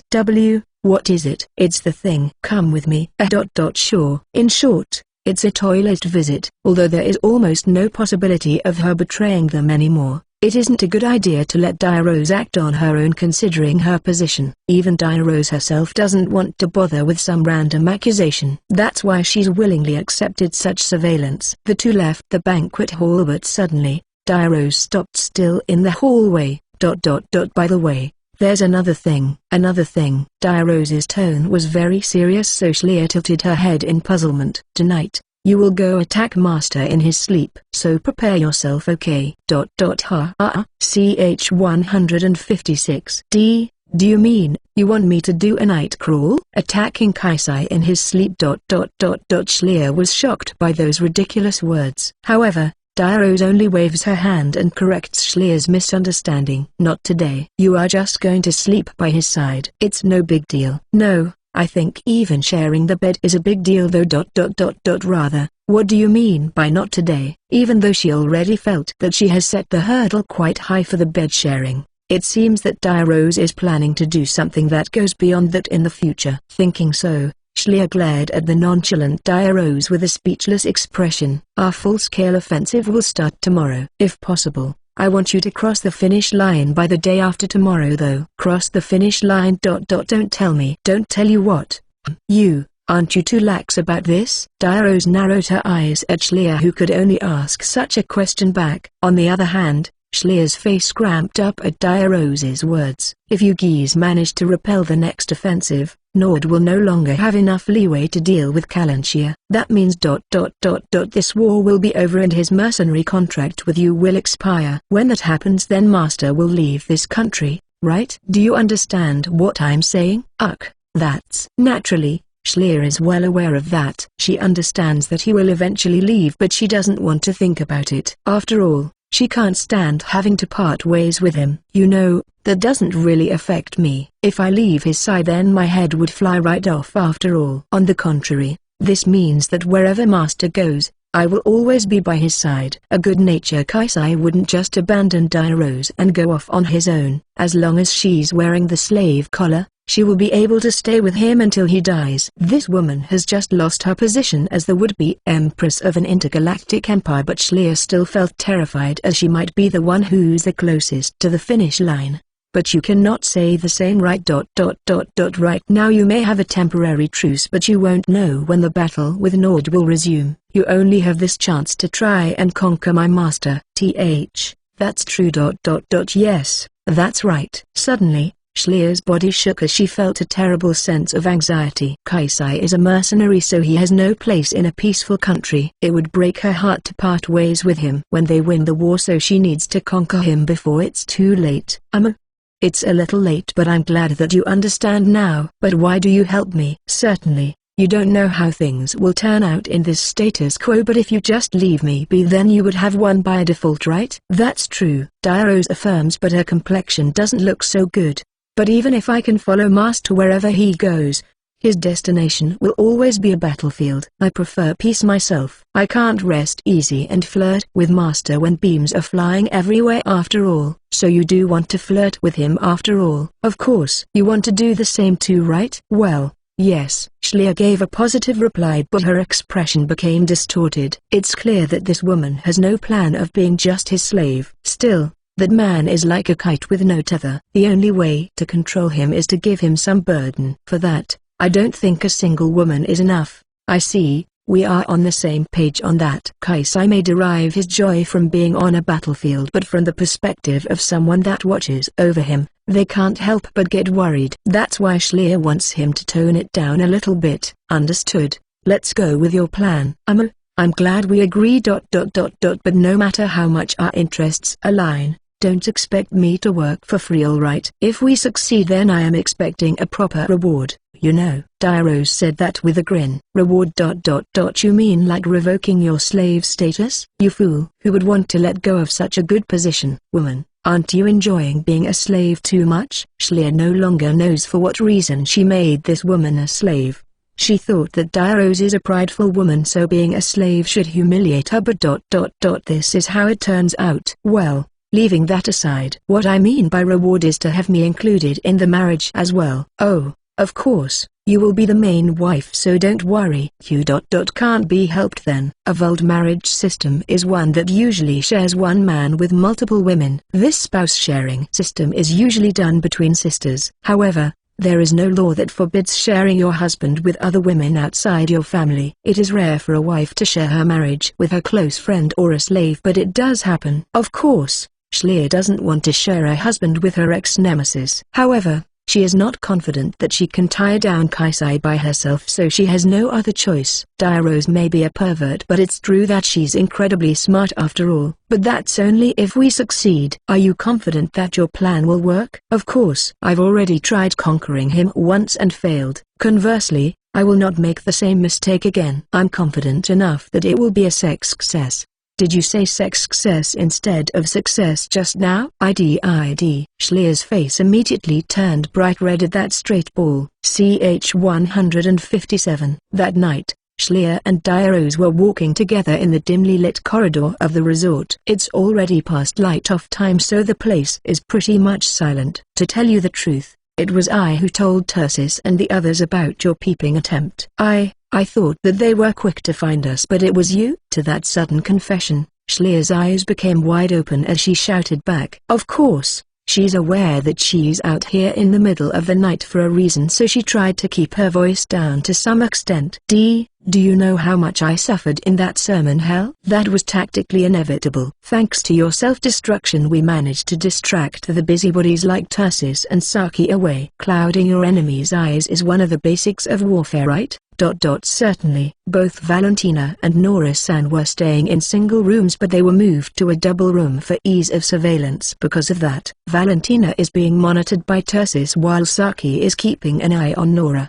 The two were pretty dissatisfied with the fact that they can't enjoy their single room by themselves too. By the way, I am supposed to be in charge of watching you. Well, rather than a watchdog, I'm actually your accomplice though. So you managed to convince Lieutenant Makishima and Tursis-san that you are on their side, huh? I convinced them that even rotten as I am still your love rival, and I wouldn't let you have all the fun by yourself. It was unexpectedly pretty easy to get them to believe me, you know. So it's okay if we have fun together? Schlier asked that with her eyes squinted. After all, Dairose seems pretty enthusiastic about this. In the first place, she doesn't need to walk there with her if she intends to have Schlier share Kaisai's bed alone. Of course, having two people is more effective than one, and it also has its own merit too. It's killing two birds with one stone. Effective? In the first place, what are we doing this for? I mean, I also want to sleep next to him, but I don't see any particular purpose for that though. It's simple. With the two of us, it will weaken Master's mind and cloud his judgment. Basically, it's the same idea behind my strategy against the Wicked Star on the battlefield. Weaken? Schlier, who doesn't seem to understand what Dairose is saying, cocked her head, treating her like an idiot, twirl her finger with a slightly mocking expression. Don't you also think that man has no sexual desire at all? I mean, I guess so. He's a young man after all. Vuld men usually have little libido. Moreover, with her being a virgin who doesn't even have a boyfriend yet, Schlier is clueless about how a straight man thinks. This is why you are no good. However, Dairose, who belongs to the same years without boyfriend equals age group, replied with a smug smile on her face. As far as I can tell, That man is not the type that doesn't feel anything when he sees a woman at all. He was only controlling himself because being with a woman is too risky for himself. Who? Curious, Schlier urged her to continue. That's why we will keep attacking him until he loses control. If you are pent up enough, then reasons would fly out the window after all. Diarose's remark is pretty convincing. It gets even more convincing considering that she's a woman who just lost her position as a crown princess and fell to slavery because of her sexual desire. This time her strategy is based on her past mistakes. First is a pincer maneuver. We will have him being sandwiched from both sides by us all night. But, if that's the case, then it means we will all share the same futon, right? Won't that be weird? Sharing a futon between women is not something that Volz honestly wants to avoid. If it's between sisters, then it's still kinda okay, but they are both strangers here. You are annoying. Even I wouldn't do this unless it's necessary, okay? Of course, Diarose also shares that sentiment. However, it's a necessary sacrifice she has to make for this operation. But, when it gets to the real stuff, then we will be doing it together too, you know. If we don't get used to it now, then we won't be able to carry out the plan later, right? Just treat it like a rehearsal this time. The real stuff. We are going to do that 3 ways? Are you sane? Schlier can't overlook that bombshell. After all, she wants it to be as romantic as possible for her first time. 2 women holding down a man?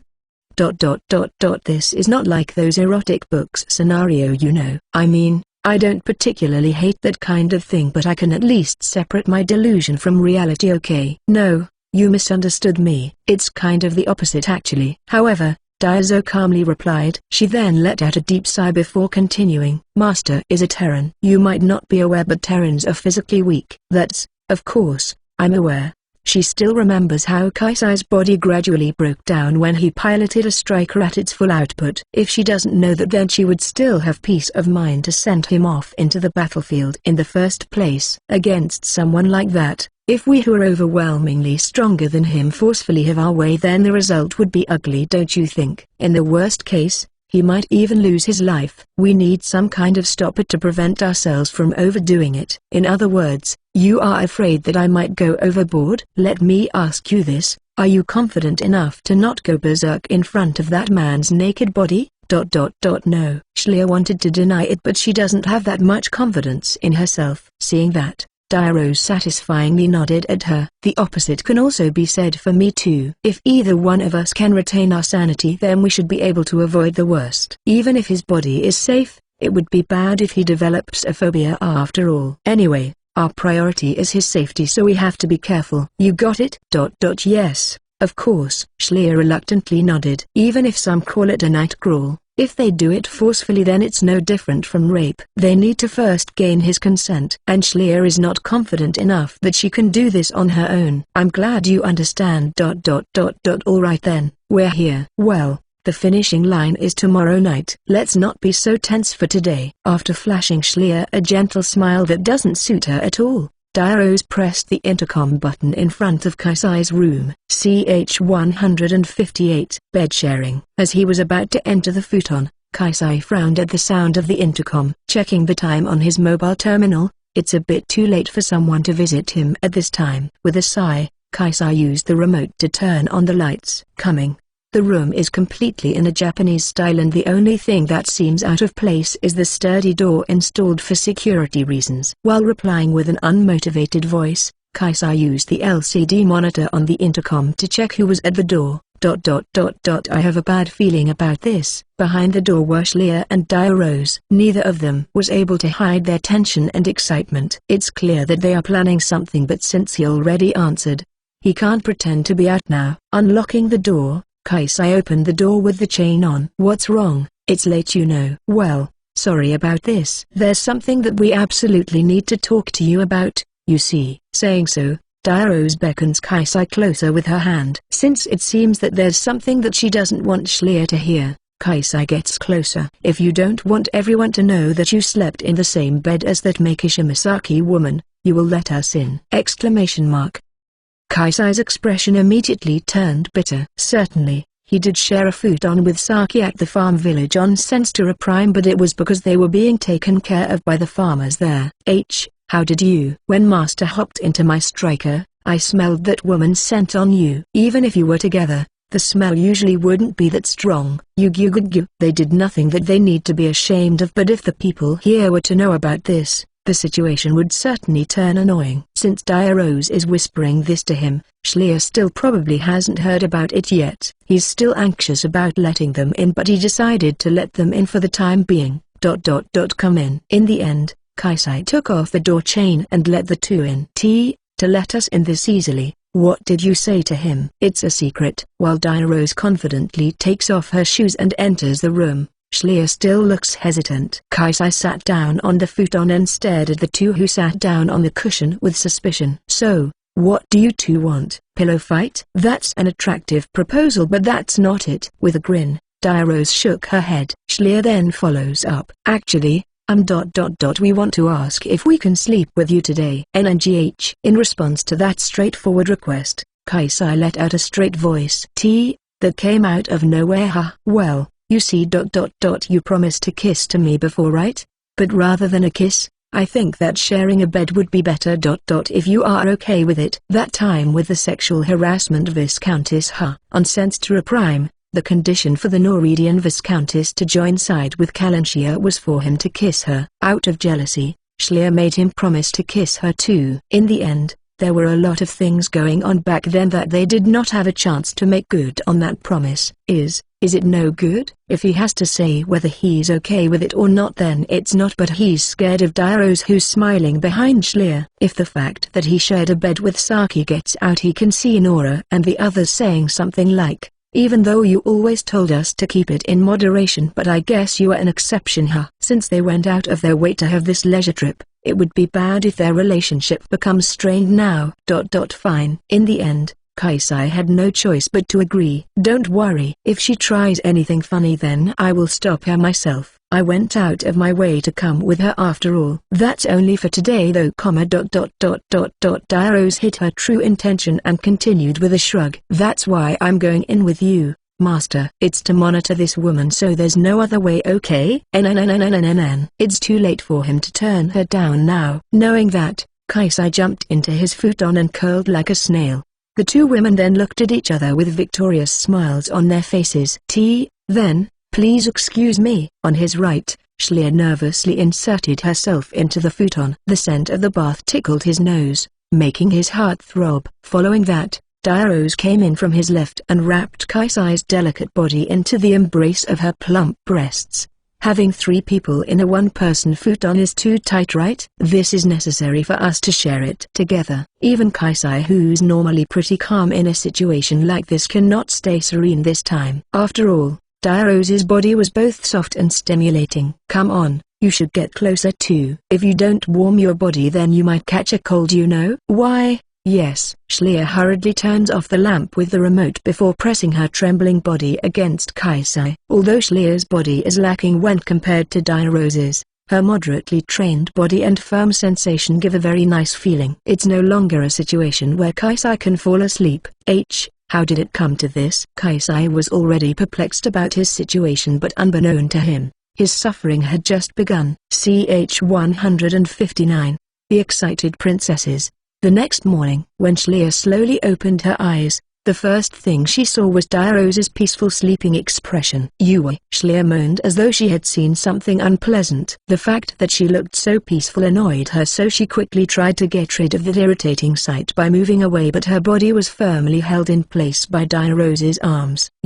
From between Schleer and Dia-Rose, a painful groan arises. It's Kaisai's. Even though he's being sandwiched between two beautiful women, his expression is one of agony. Oh no. Schleer hurriedly stopped moving. She knows that he couldn't sleep until morning. Staying up all night for a day or two is no big deal for her, but that should be bad for Kaisai, so she wants him to sleep as much as possible. Fury. Looking at his face, Schleer's expression turned sloppy. Even though they didn't go all the way yet, the fact that she got to share a bed with him is still a progress. Feeling his delicate body in her arms, Schleer's drowsiness was instantly blown away. Still, this is annoying. Schleer irritatingly glared at Dia-Rose, who's still asleep. She finally got to sleep with Kaisai, but she couldn't fully enjoy it because Dia-Rose was in the way. Ouch! Unable to endure it, Schleer head-butted Dia-Rose. Of course, She was holding back, but Diarose woke up while letting out a small scream. What are you doing? It's painful for Kaisai-san, so let go of him already. Oh. With a grin, Diarose looked down at Kaisai, who's buried in her chest, and gently let go so as to not wake him up. I'm all numb.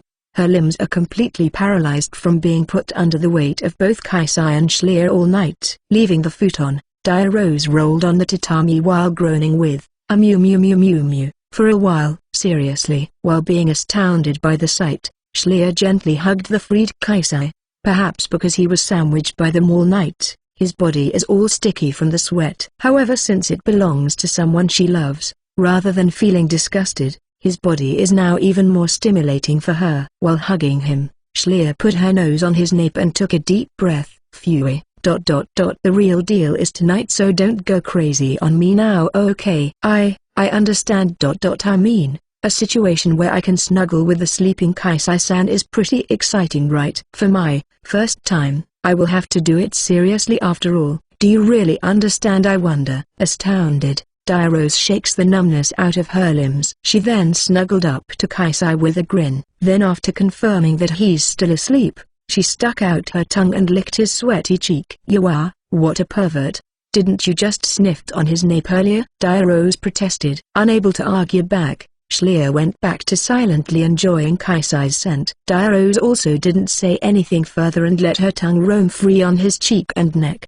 The sight of a young man being almost literally devoured by two beautiful women looked terribly perverted, but even though he's still asleep, it's not like the young man in question did not feel anything at all. Although he still hasn't woken up, wrinkles began to form between his eyebrows and he began to growl in his sleep. Don't eat me, I'm not delicious. You liar, there's no man tastier than you. With a feverish smile, Diarose lifts her face. If he wakes up now, then he will surely call the police. Now then, I have to leave first. Oh, where are you going? Even without all the perverted acts, looking at Kaisai's sleeping face alone is already exciting. Schlier intended to stay with him until he woke up, but it seems Diarose has a different plan in mind. I still have some preparation to make, you see. Preparation? I told you, right? We will hit him repeatedly with our attack. This sleeping together thing is just the tip of the iceberg. Why? You still have more plans? If Lieutenant Makishima or Tursis-san finds out, then they will tighten the surveillance and we won't be able to leave our room tonight, you know. Schlier had him in her embrace all night without allowing herself to do anything more. Her patience had already reached its limits. Still, she managed to endure in hope of their plan tonight. She can't allow it to fail no matter what. You are exactly right. That's why we will make use of someone else. There's a limit to what a slave like me and a clumsy princess like you can do after all. That's why we need more help. Do they actually have another collaborator? Schlier was anxious, so she tried to ask Diarose, but before she could, Diarose continued. Well, that being said, first is a bath. My underwear is all ruined after all. You are ... Can you not say that so openly? It's disgusting. Kukaku ... Sorry, my bad. Still, the one who needs a bath is not only me, right? If you look that in heat, then he might hate you, you know. Schlier glared at Diarose when she said that, but she's right. Reluctantly parting her body from Kaisai's, Schlier got out of the futon. Still, since we intruded on him all night, it would be rude to leave before he wakes up. I will just use the shower here so you can go enjoy the hot spring alone. This resort's selling point is the hot springs, but the rooms here also came equipped with a shower room. If you only want to wash your body, then using the shower inside the room would be faster. I will do that even if you don't tell me to. The hot springs here are pretty great after all. Saying so, Diarose waved her goodbye and left the room. After she sees her off, Schlier nervously brings her face close to Kaisai's. She then tried to place her lips on his forehead. Still, it would be rude to do that while the other party is asleep, so she settled with doing it on his cheek instead. TLN, yabai. CH 160. Waking up. Kaisai woke up 30 minutes later. Hiding her internal carnal desire, Schlier gives him a gentle smile as she gives him a lap pillow. Good morning. Yawn. Morning. Although he was awake, Kaisai seemed to be still very tired.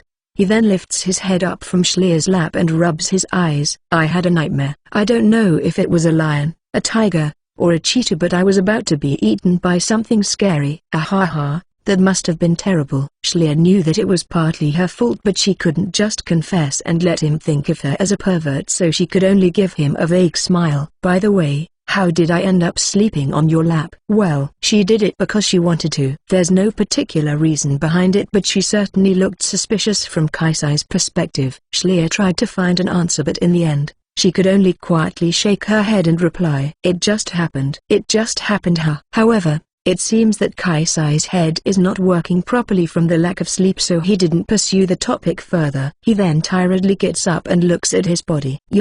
I sweated a ton. It must have been pretty smelly, right? Sorry about that. What are you saying? Rather, I want you to smell like that forever.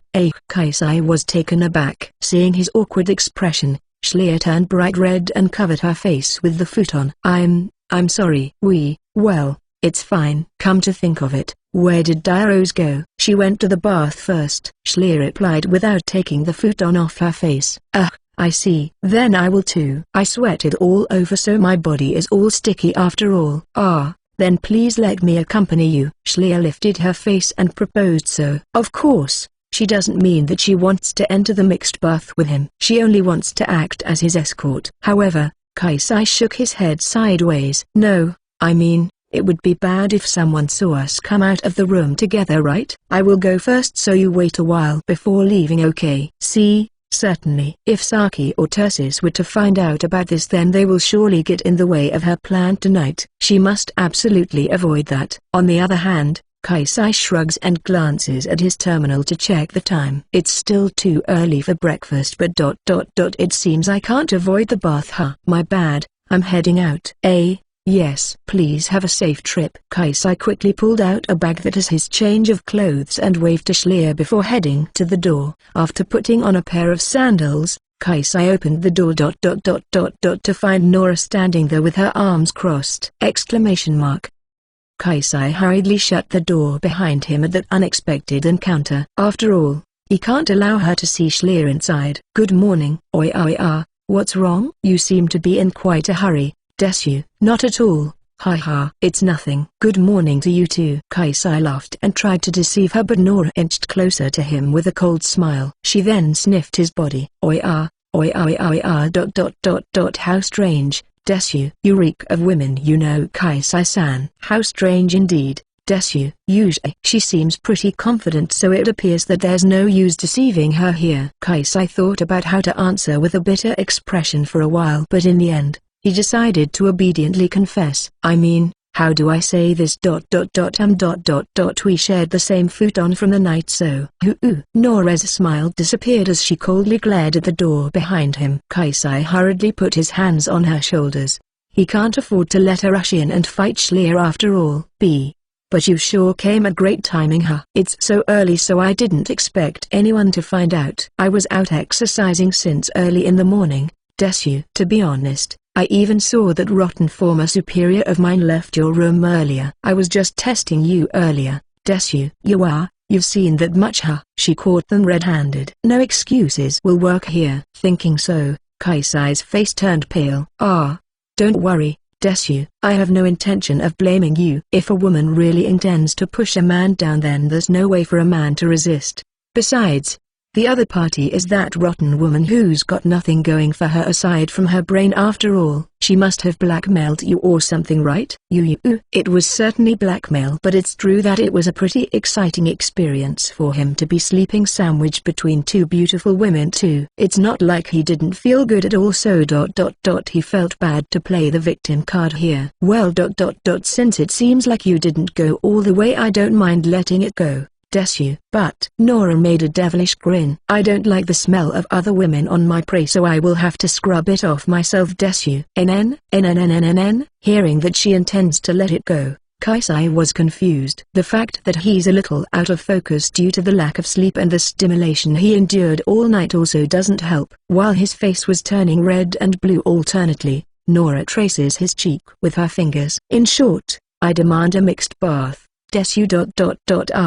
Please don't worry. Since the male bath is solely reserved for you, no one will find out, Desu. CH 161. Mixed bath. Nora hummed as she scrubbed Kaisai's back. Her hand movement was gentle and careful as though she's polishing a delicate work of art. Only Nora and Kaisai in this large men's bath. It is quite a privilege that he gets to have this luxurious bath all to himself, but right now he doesn't have enough leeway to enjoy it. "You're enjoying this, aren't you?" Kaisai said that with a tired voice while looking into the steamy and cloudy mirror in front of him. Despite being so moody earlier in front of his room, Nora seems to have a lot of fun right now. Being able to clean their prey is one of a woman's selling points. Desu. "How is it? If you become mine, then I can do this for you every day, you know. I can even throw in my dress-up service as a bonus too. It's enough if my body's clean, right? To get this pretty after you looked like that until just earlier. Your body is really unfair, Desu." Nora shrugged and gently stroked Kaisai's cheek from behind him.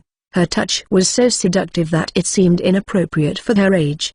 When his body reacted on its own, Kaisai hurriedly suppressed it. To be honest, her figure is way outside his strike zone, but with what happened last night, he's quite pent up. Since he can't afford Nora to realize that, Kaisai started counting prime numbers in his mind in an attempt to shift his focus away. "Oh, there's bubbles on your cheeks, Desu. I'm rinsing it, okay?" Nora grabbed the shower head with a smile. When Kaisai shuts his eyes, she washes his face with the warm water. Just like that, she proceeded to wash his whole body. You are." Kaisai let out a small moan when he opened his eyes. The water washed away the fog on the mirror in front of him, and thanks to that, he can clearly see Nora's naked body behind him. She doesn't even have a piece of towel on, so Kaisai hurriedly turns his eyes away. "How innocent, Desu. There's no harm just from looking, right? Seriously, can't you be a little more modest?" "If I'm not modest at all, then I would have cleaned the front of your body too, you know? Please, give me a break." With a triumphant smile, Nora picks up a bottle of shampoo. "I'm going to wash your hair too, Desu. Make sure to close your eyes, okay?" Thanks." He already realized that it's useless to resist, so Kaisai obediently shut his eyes. After pouring some shampoo out, Nora begins gently washing his hair. Since her touch was surprisingly gentle, it was pretty comfortable for him. "How is it? If it hurts, then you can tell me." "I'm fine, it feels nice actually." Hearing him say that made Nora sigh with a bewitching expression. However, with his eyes closed, Kaisai didn't notice that. Nora continues to wash his hair for a while before rinsing the bubble off with the shower head. Then, while pouring warm water onto his face, Nora continues to speak. "That's the end of my service, Desu. Now do the rest yourself." After tapping his back, Nora sat down in the showering corner behind him. Apparently, he can wash his own body now. With a sigh of relief, Kaisai quickly washed the places Nora hadn't touched before standing up and cleaned himself with the shower head. "Since I washed your back, it's only fair that you do the same for me, Desu." Kaisai was trying to leave the place in a hurry, but Nora didn't let that pass. Since he can't turn her down when she said it like that, Kaisai crouches down behind her with a sigh. "Here, do your best." When she handed her a towel covered in foam, Kaisai let out another sigh before shifting his gaze to her back. Her body is a young and delicate one. However, for some reason, he can spot old scars here and there on her back. These are, involuntarily, Kaisai began tracing one noticeable scar with his finger. It must have required a lot of stitches to sew it up. Perhaps it feels ticklish for her. Nora's making a strange noise.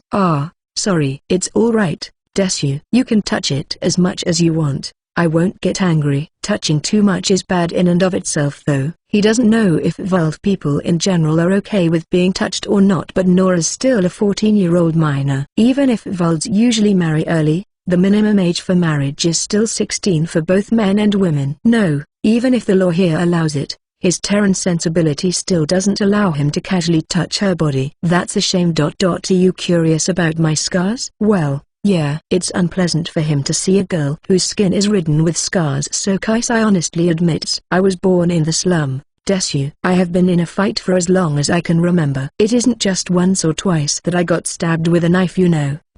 Somehow, that was terrible of me to pry her. Sorry. It was a topic that was too heavy for him to casually ask her about. Kaisai's expression turned cloudy as he shyly scratched his cheek. Well, it was a long time ago, Desu. I took the first chance I got and I became one of Nord's strongest ace, Desu.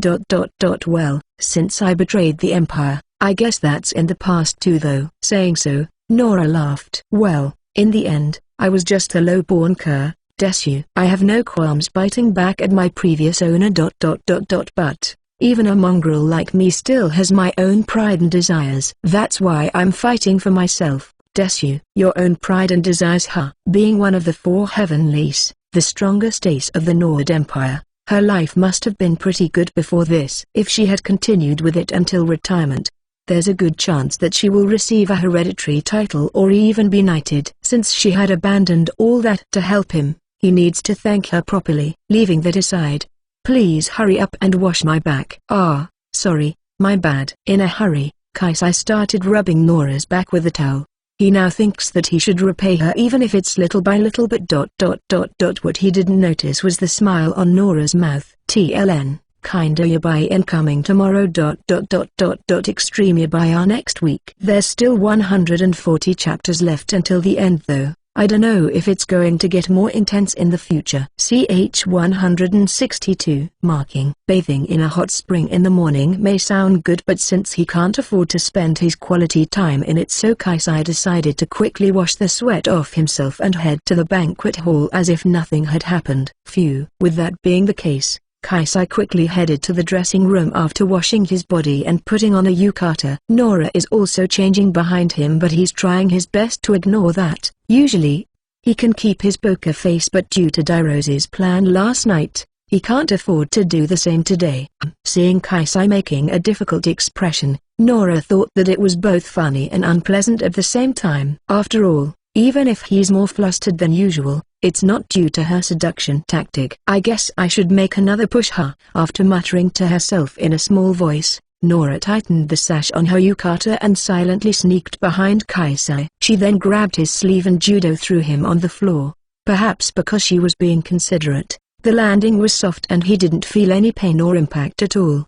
Her technique was so sublime that Kaisai didn't know what happened for a moment. With him on the floor, Nora straddled on top of Kaisai's stomach. She then holds down his arms to prevent him from resisting and brings her face close to his. As I thought, it's irritating, said Nora with a bewitching smile. She abandoned the use of her strange suffix and is now speaking normally. What is? The fact that there is other women's smell on my prey. Her rough breath touched his cheeks. The scene is like a predator holding down its prey. At such an action that doesn't allow him to think of her as a child, Kaisai's heart begins to race. Fufu, it's nice. That look of yours. Even though you were that strong in battle, right now you are just like a little helpless lamb. Who is a helpless lamb? Even his voice doesn't have any power behind it. He tried to struggle out of her restraint, but the difference in their strength made it clear that he can't escape. Certainly, being called a helpless lamb may not be that far off from the truth. Don't worry. Even if I'm a wolf, I'm still a good wolf. I won't eat you here. That said, I will make it clear that you are mine. Saying so, Nora stuck her body to his. Just like that, she started rubbing her body on his. Perhaps she's trying to leave her scent on him. Feeling Nora's hot body over the thin yukata, Kaisai's body stiffened. His mind is divided between reason and carnal desire. Your heart is beating pretty fast, huh? Are you scared, or did you get excited? Fufu. No. It's no good, you know. I told you that I won't be eating you today, right? Nora raised her body and said that with a refreshing expression before nibbling on his neck. She adjusts the power so that her bite is not too strong or too weak. On the other hand, the luscious pain that reached his brain made his body tremble. You like this stuff? Don't be shy, I can do it more, you know. Saying so, Nora gently bit down on his throat and traced her lips down to his collarbone. Seeing Kaisai's reaction made her smile. Kaisai's words are no longer coherent. It seems that his self-control has already flown out the window. Fufu. How cute. Even Nora herself finds this situation where she pushed down an older man and can ravage him as she pleased irresistible. She then took her lips away from his nape and instead placed it on his forehead. NGH. To her, this is her second kiss. When she saw Kaisai turn bright red, she smiled and kissed him again. A kiss on the forehead is the ultimate way to convey affection for Volt. It's only reserved for a lover or a couple. In short, Nora is indicating that he's already hers.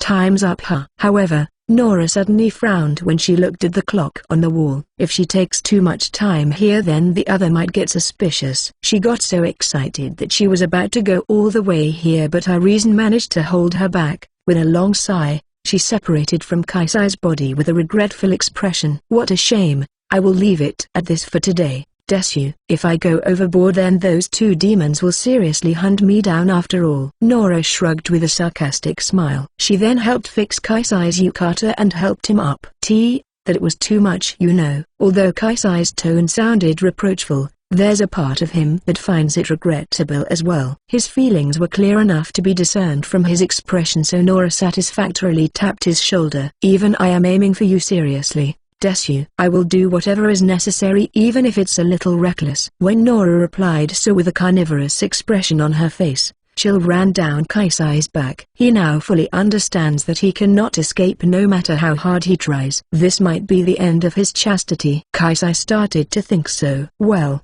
that's how it is, Desu. Make sure to prepare yourself, okay, Wicked Star-san. Saying so, Nora left the room while waving her hand at him. Left alone, Kaisai let out a deep sigh and put his hand on his forehead. The feeling of Nora's lips still lingers there. Seriously, what am I going to do? When he let out another sigh, loud noises suddenly echoed from outside the dressing room. Kaisai hurriedly headed to the door to take a look, and when he opened it, Valentina was there with blue veins on her forehead almost popping. Hey, good morning, my love.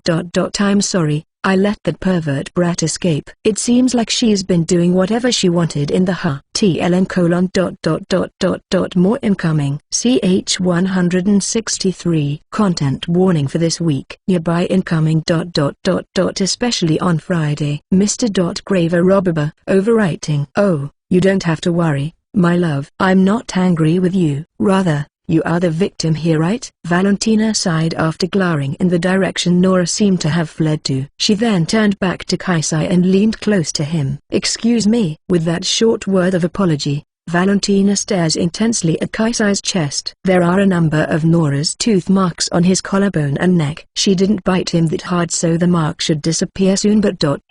Valentina can't bear to let it pass. No, this is ... Without hearing his excuse, Valentina pushed Kaisai against the wall. Just like that, she slams her palm on the wall next to his face. It's the fabled Kabadan. I will punish that woman later. But more importantly, we should get rid of that bitch's smell first. Don't you think so? No, I think your priority is a little weird here. That might be so, but you are the one who made me this way, you know. Lowering her body down to his height, Valentina feverishly stared straight into Kaisai's eyes. You brought this on yourself, my love. You understand, right? Don't be unreasonable. With the conversation cut off, Valentina pushed her body against Kaisai. She is about 20 centimeters taller than him, so his body seems almost like it was covered by hers. Moreover, her body was both soft and moderately firm. Which made him incredibly excited. Seriously, both my sister and Nora, they just do whatever they want when I'm right here. Thanks to them, I'm about to awaken to some weird fetish now, you know. The still composed part of Kaisai's mind is wondering what this weird fetish is, but after temptation, his reasoning capability has almost reached its limit. With a tall, well-endowed beauty pressing her body against his like this, he no longer can afford to say anything. Fufu. You seem quite strange today, my love. What happened to your usual calm self, I wonder? Parting her body away from his, Valentina gently stroked Kaisai's chin and asked that with a lustrous voice. However, she didn't even wait for his reply and lightly placed her lips against his. Kaisai was surprised by the suddenness, but Valentina was extremely elated. I just learned this recently. For Terran, it seems that a kiss on the lips is more meaningful, right? It's okay. I didn't make you swallow my saliva. Valentina often kissed his forehead but never his lips. Unlike Diarose, the competition from her sister has lowered her psychological hurdle. FH. One more time. Twice and thrice, Valentina continued to kiss him. It feels different from the rich and deep kiss of Diarose, but it does feel good. With his eyes unfocused as though he's completely in heat, Kaisai looks up at Valentina. If possible, I'd love to kiss your whole body. That's how much I'm passionate about you, my love. While staring into each other's eyes, Valentina gently traced the bite mark on Kaisai with her finger. They are marks left by a woman on a man she loves, and they are igniting her flame of lust. I will start here. Something like this. I will just overwrite them with my own. Saying so, Valentina placed her lips on one of the bite marks and sucked it hard that it left a mark. And not only one, she kept doing it to each and every mark. It would count as an indirect kiss with Nora each time she does it, but she was so aroused that it completely escaped her mind. You, what's wrong, my love? You are acting too cute today, you know. I wouldn't mind if you resist a little. Oi. A terribly cold voice rang from behind Valentina. She turned back in a hurry only to be greeted with Saki, who has already transformed into a demon. Shoot. Valentina's expression immediately froze as she wondered what to do next. To be frank, her desire is on the verge of overflowing. She's seriously considering knocking Saki out to continue on to the second round. But, the hell do you think you are doing?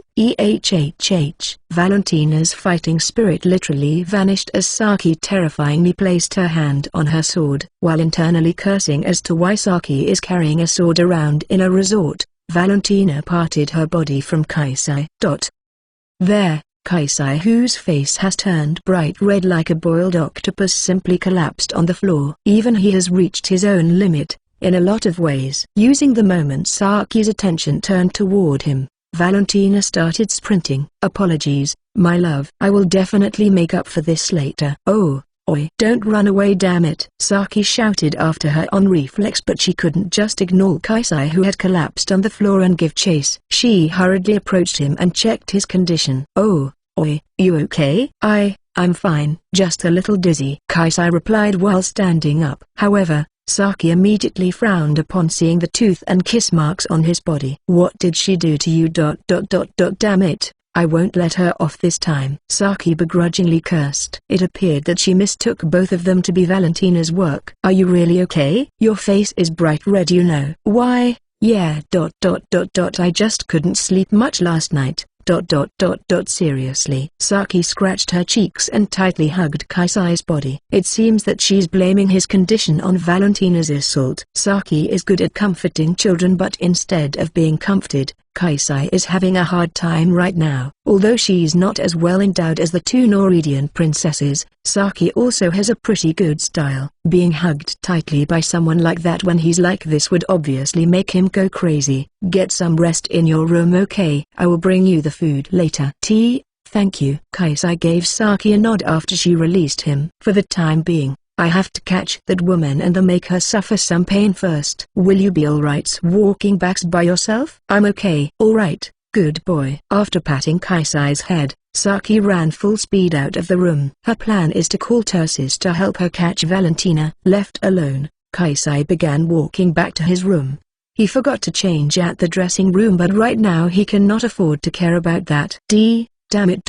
What's going on today? At this rate, I'm going to. Kaisai kept mumbling his complaints as he walked down the corridor, but suddenly, a pair of hands grabbed him from the darkness. Just like that, he was dragged into an empty storage room. You seem to be having quite a rough time, Nen. My beloved master, said Dia-Rose with a brilliant smile on her face. CH 164. Temptation. WH. What are you doing? Kaisai's body stiffened as he took a step away from Dia-Rose, who's clearly planning something. Even though he kind of forgot it because they have hung out recently, he still remembers how she tied him up and whipped him in the past. Master, you shouldn't suspect your own slave like that, you know. I'm so vulnerable that my head would fly off at the press of a button after all. Dia-Rose crossed her arms and said that her self-important attitude doesn't appeal to the fact that she's his slave after all. You know full well that I won't press that kind of button, right? Fufu. I'm busted, huh? After all, this is the same man who has a strict no-killing rule even while fighting on the battlefield. Besides, from her interaction with him, Dia-Rose truly believes that Kaisai is a kind-hearted person. That's why she's taking advantage of his kindness like this. So, what are you going to do, bringing me into a place like this? Kaisai started looking around. They were in a small, dimly lit, storage. In the corner of the corridor, there is no sign of other people around and he can feel nothing but anxiety. I just think that it's time for the big reveal. Big reveal? Dia-Rose shrugged at Kaisai, who repeated her word back with a smile. Don't you think it's strange? You got caught by that stray dog right after you left your room, and when you thought that you were finally free, my dull little sister happened to catch you immediately. Not to mention that timely rescue. Don't tell me. Hearing Dia-Rose, it finally dawned on Kaisai. Certainly. The sequence of events that happened today is just too unnatural. It's all my work. How was it?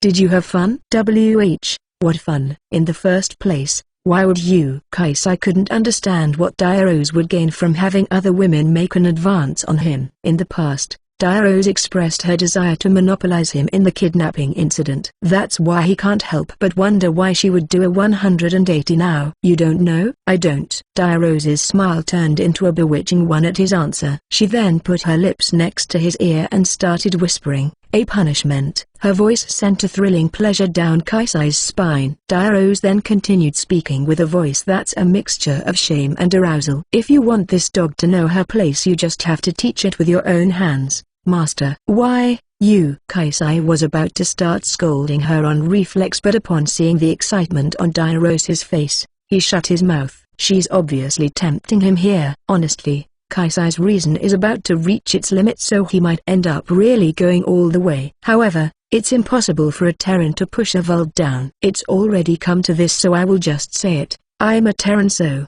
it would be hard for you to physically mess up a Vald. That's what you think, right? Yeah. Kaisai was at a loss for words at her straightforward reply. Still, why is she trying to tempt him even though she already knows that? But before Kaisai could ask her, Dia-Rose simply replies, "But that doesn't apply to me. What are you saying?" "It's simple really. You see, I prefer being messed up by you. Right now, I would never think of touching you myself." When she puts it like that, then it's exactly the case. With Dia-Rose's disposition, she would remain on the receiving end no matter what he does. Master can just whip me, mock me, or mess me up until I can't move. That way, Master wouldn't have to worry about me going overboard in return, right? Her reply painted a clear picture for him. Because of that, it was quite persuasive. No, it's still quite a ridiculous thing to picture, but to Kaisai, whose thought process has dulled from the lack of sleep, her words were pretty convincing. "That's the face I wanted to see. That's it. I'm a lamb and you are the wolf, Master." "There's no way a lamb can resist a wolf, right? Fufu." With that mysterious laughter at the end, Dia-Rose pulls out a thin and small paper box from her bosom and glances seductively at Kaisai. Seeing it, Kaisai's expression immediately changed. "I thought that this might happen, so I prepared this for you. With this, you can do whatever you want to me and don't have to worry about a thing, right?" What's she saying when she set all this up herself? Kaisai thought so, but he doesn't have enough leeway to retort right now. That being said, doing this in broad daylight wouldn't be good for us. We would be putting the cart before the horse if we get caught by those busybodies after all. With Kaisai's silence, Dia-Rose was confident in her victory. "Tonight, I want Master to leave your door unlocked." "Obviously, you know what this means, right?" said Dia-Rose with a seductive gaze as Kaisai intensely stared at her. Although she's calling herself a lamb, the atmosphere she's carrying is obviously that of a predator. Okay, Fufu. With a muffled laugh, Dia-Rose lightly kissed Kaisai on his forehead and then his lips. Just like that, she turned back and skipped out of the storage room. She left. Kaisai gazed at her back with a sensual look. CH 165. Night crawling. Bye. That night, Kaisai was waiting in his futon in agony. When he checked the time using his mobile terminal, it was already midnight. With a small sigh, Kaisai crossed his arms. "I'm too early?" "I'm early, right?" He's anxious, but this is his first time. It would be a lie if he says that he's not looking forward to it at all. It was when he started groaning in his futon that the door was opened without a knock. "Sorry for the wait," said the person he's been waiting for, Dia-Rose. However, there's someone he didn't expect standing behind her. Excuse me." It was Schlier. Her face is bright red and her behavior is extremely suspicious. Seeing her like that, Kaisai's blushed face immediately went pale. You? Why?" Even though his words didn't form properly, Diarose understood what he meant. She understood, but she simply ignored him and slapped Schleier's butt. Now go. Just the fact that he left the door unlocked and waiting for us means that the victory is already ours. We only need the last push. Why, yay. Prompted by Diarose, Schleier plunged toward Kaisai and immediately pushed him down. The difference in their physical strength is clear, so Kaisai obviously cannot resist. The two stared at each other without saying anything. The inside of both Kaisai and Schleier's heads has already gone pure white. With a somewhat fed-up attitude, Diarose slapped Schleier's butt again. Just do it already. Schleier turned around and looked behind her with a grudge, but she can't bring herself to say anything back, as it was thanks to Diarose that she managed to reach this point. I'm sorry. I ended up forcing you down like this. With her moist gaze, Schleier stared into Kaisai's eyes. But my contract with Kaisai-san will be over soon. That's why I was scared that we might get separated. Certainly, if we win the next battle, this war might come to an end after all. Kaisai replied while pretending to be calm. The Nord Empire still has some leeways, and there should be at least another major battle before they can put an end to this war. However, if the Nord Empire dispatched their main fleet, it would be difficult for them to win. Still, whether they win or lose, it's true that the war is nearing its end. I can't imagine a life without you anymore. I love you. Kaisai-san ! That's why I want to spend the rest of my life with you. In other words, I want to marry you. That's what I think. Schleier went all out and confessed. Kaisai knows that she has had feelings for him for a while and remembers that she has expressed her wish to marry him before. But this time, when she said it right to his face, he couldn't help but get embarrassed. This time, Kaisai's blushing face took a completely different kind of meaning. So, will you accept me? It's clear that it won't end with just his acceptance if he accepts her proposal in this kind of situation. The flame of arousal was clearly behind her eyes as evidence. Because of that, Kaisai's body stiffened up a little. After all, intercourse with a Vuld is not something that he can lightly walk into. However, before he realized it, Diarose had already placed her lips close to his ear.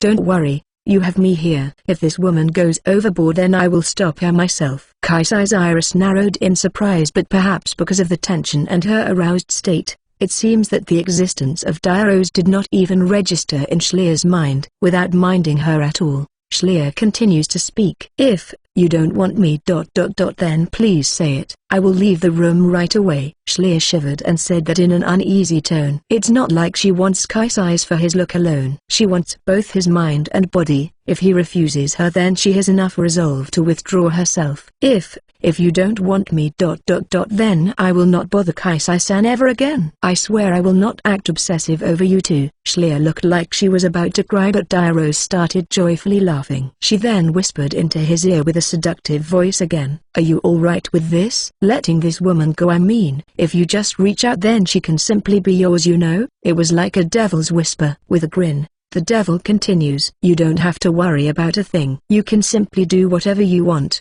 Master. She told him that he can do whatever he wants, but it was clear that she was guiding him into a certain direction. However, Kaisai cannot afford to realize that at the moment his reason, which was on the verge of collapsing due to the temptation he had endured since last night, has completely been snuffed out. Using his instinct alone, Kaisai placed his own lips on Schleier's. While expressing her joy, Schleier's pours her saliva, which contains the mixture of aphrodisiac, into his mouth. Now, there's no going back. TLN. Who can resist with a devil whispering in their ear? CH 166. Morning. Kaisai woke up surrounded by a pleasant warmth. When he looked around while rubbing his eyes, he found the still sleeping Schleier hugging him with not a single piece of cloth on her. Naturally, Kaisai himself is also naked.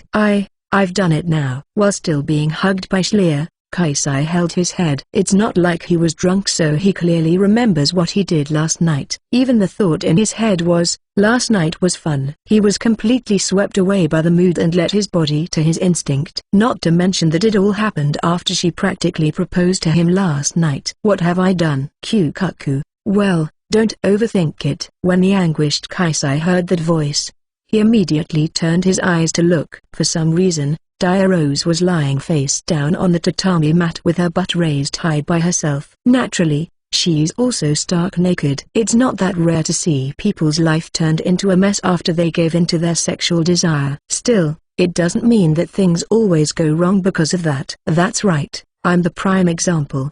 Her words seemed pretty deep, but it felt strangely shallow when she said that in such a stupid posture. So Kaisai narrowed his eyes at her halfway through.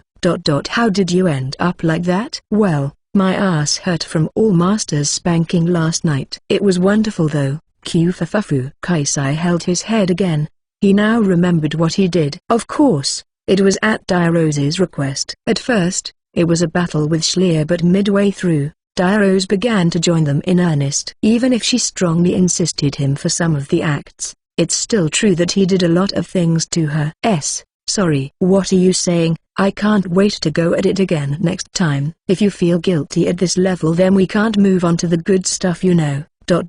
There's next time, huh? You've already crossed the line. I don't think there's any reason for you to hold back anymore though. Diarose stood up from the tatami mat with a grin before placing a kiss on Kaisai's forehead. NNF. This is nice. I've never thought I would be able to feel this content as a pow.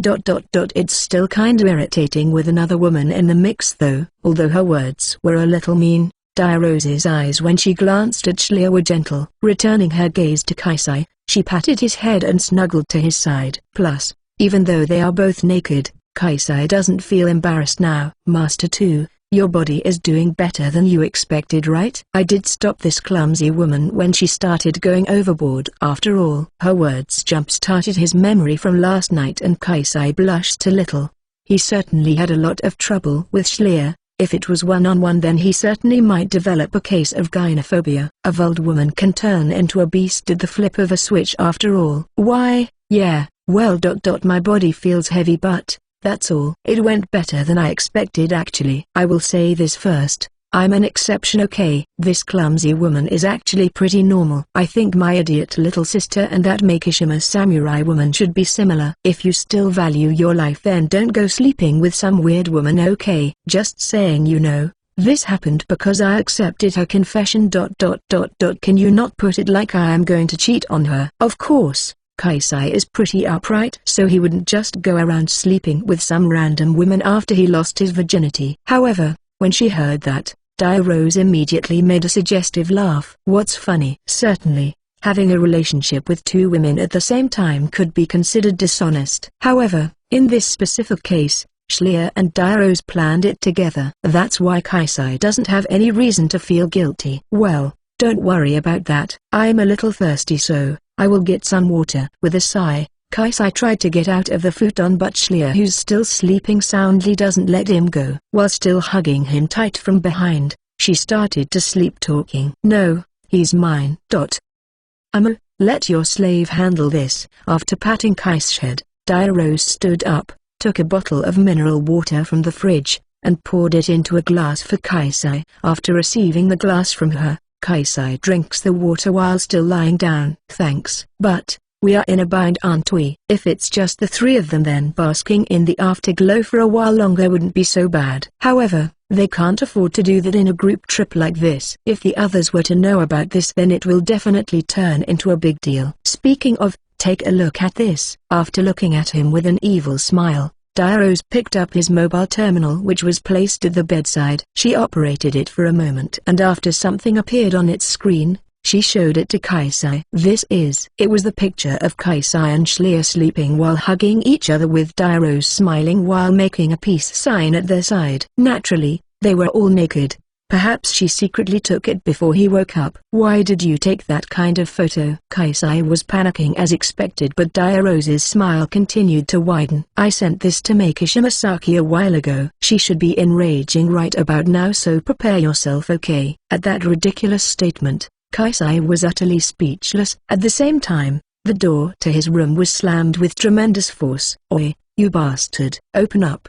What are you doing? Thus began the Shiuraba. TLN. Nope, still not over the Yabai field yet. Tune in next week.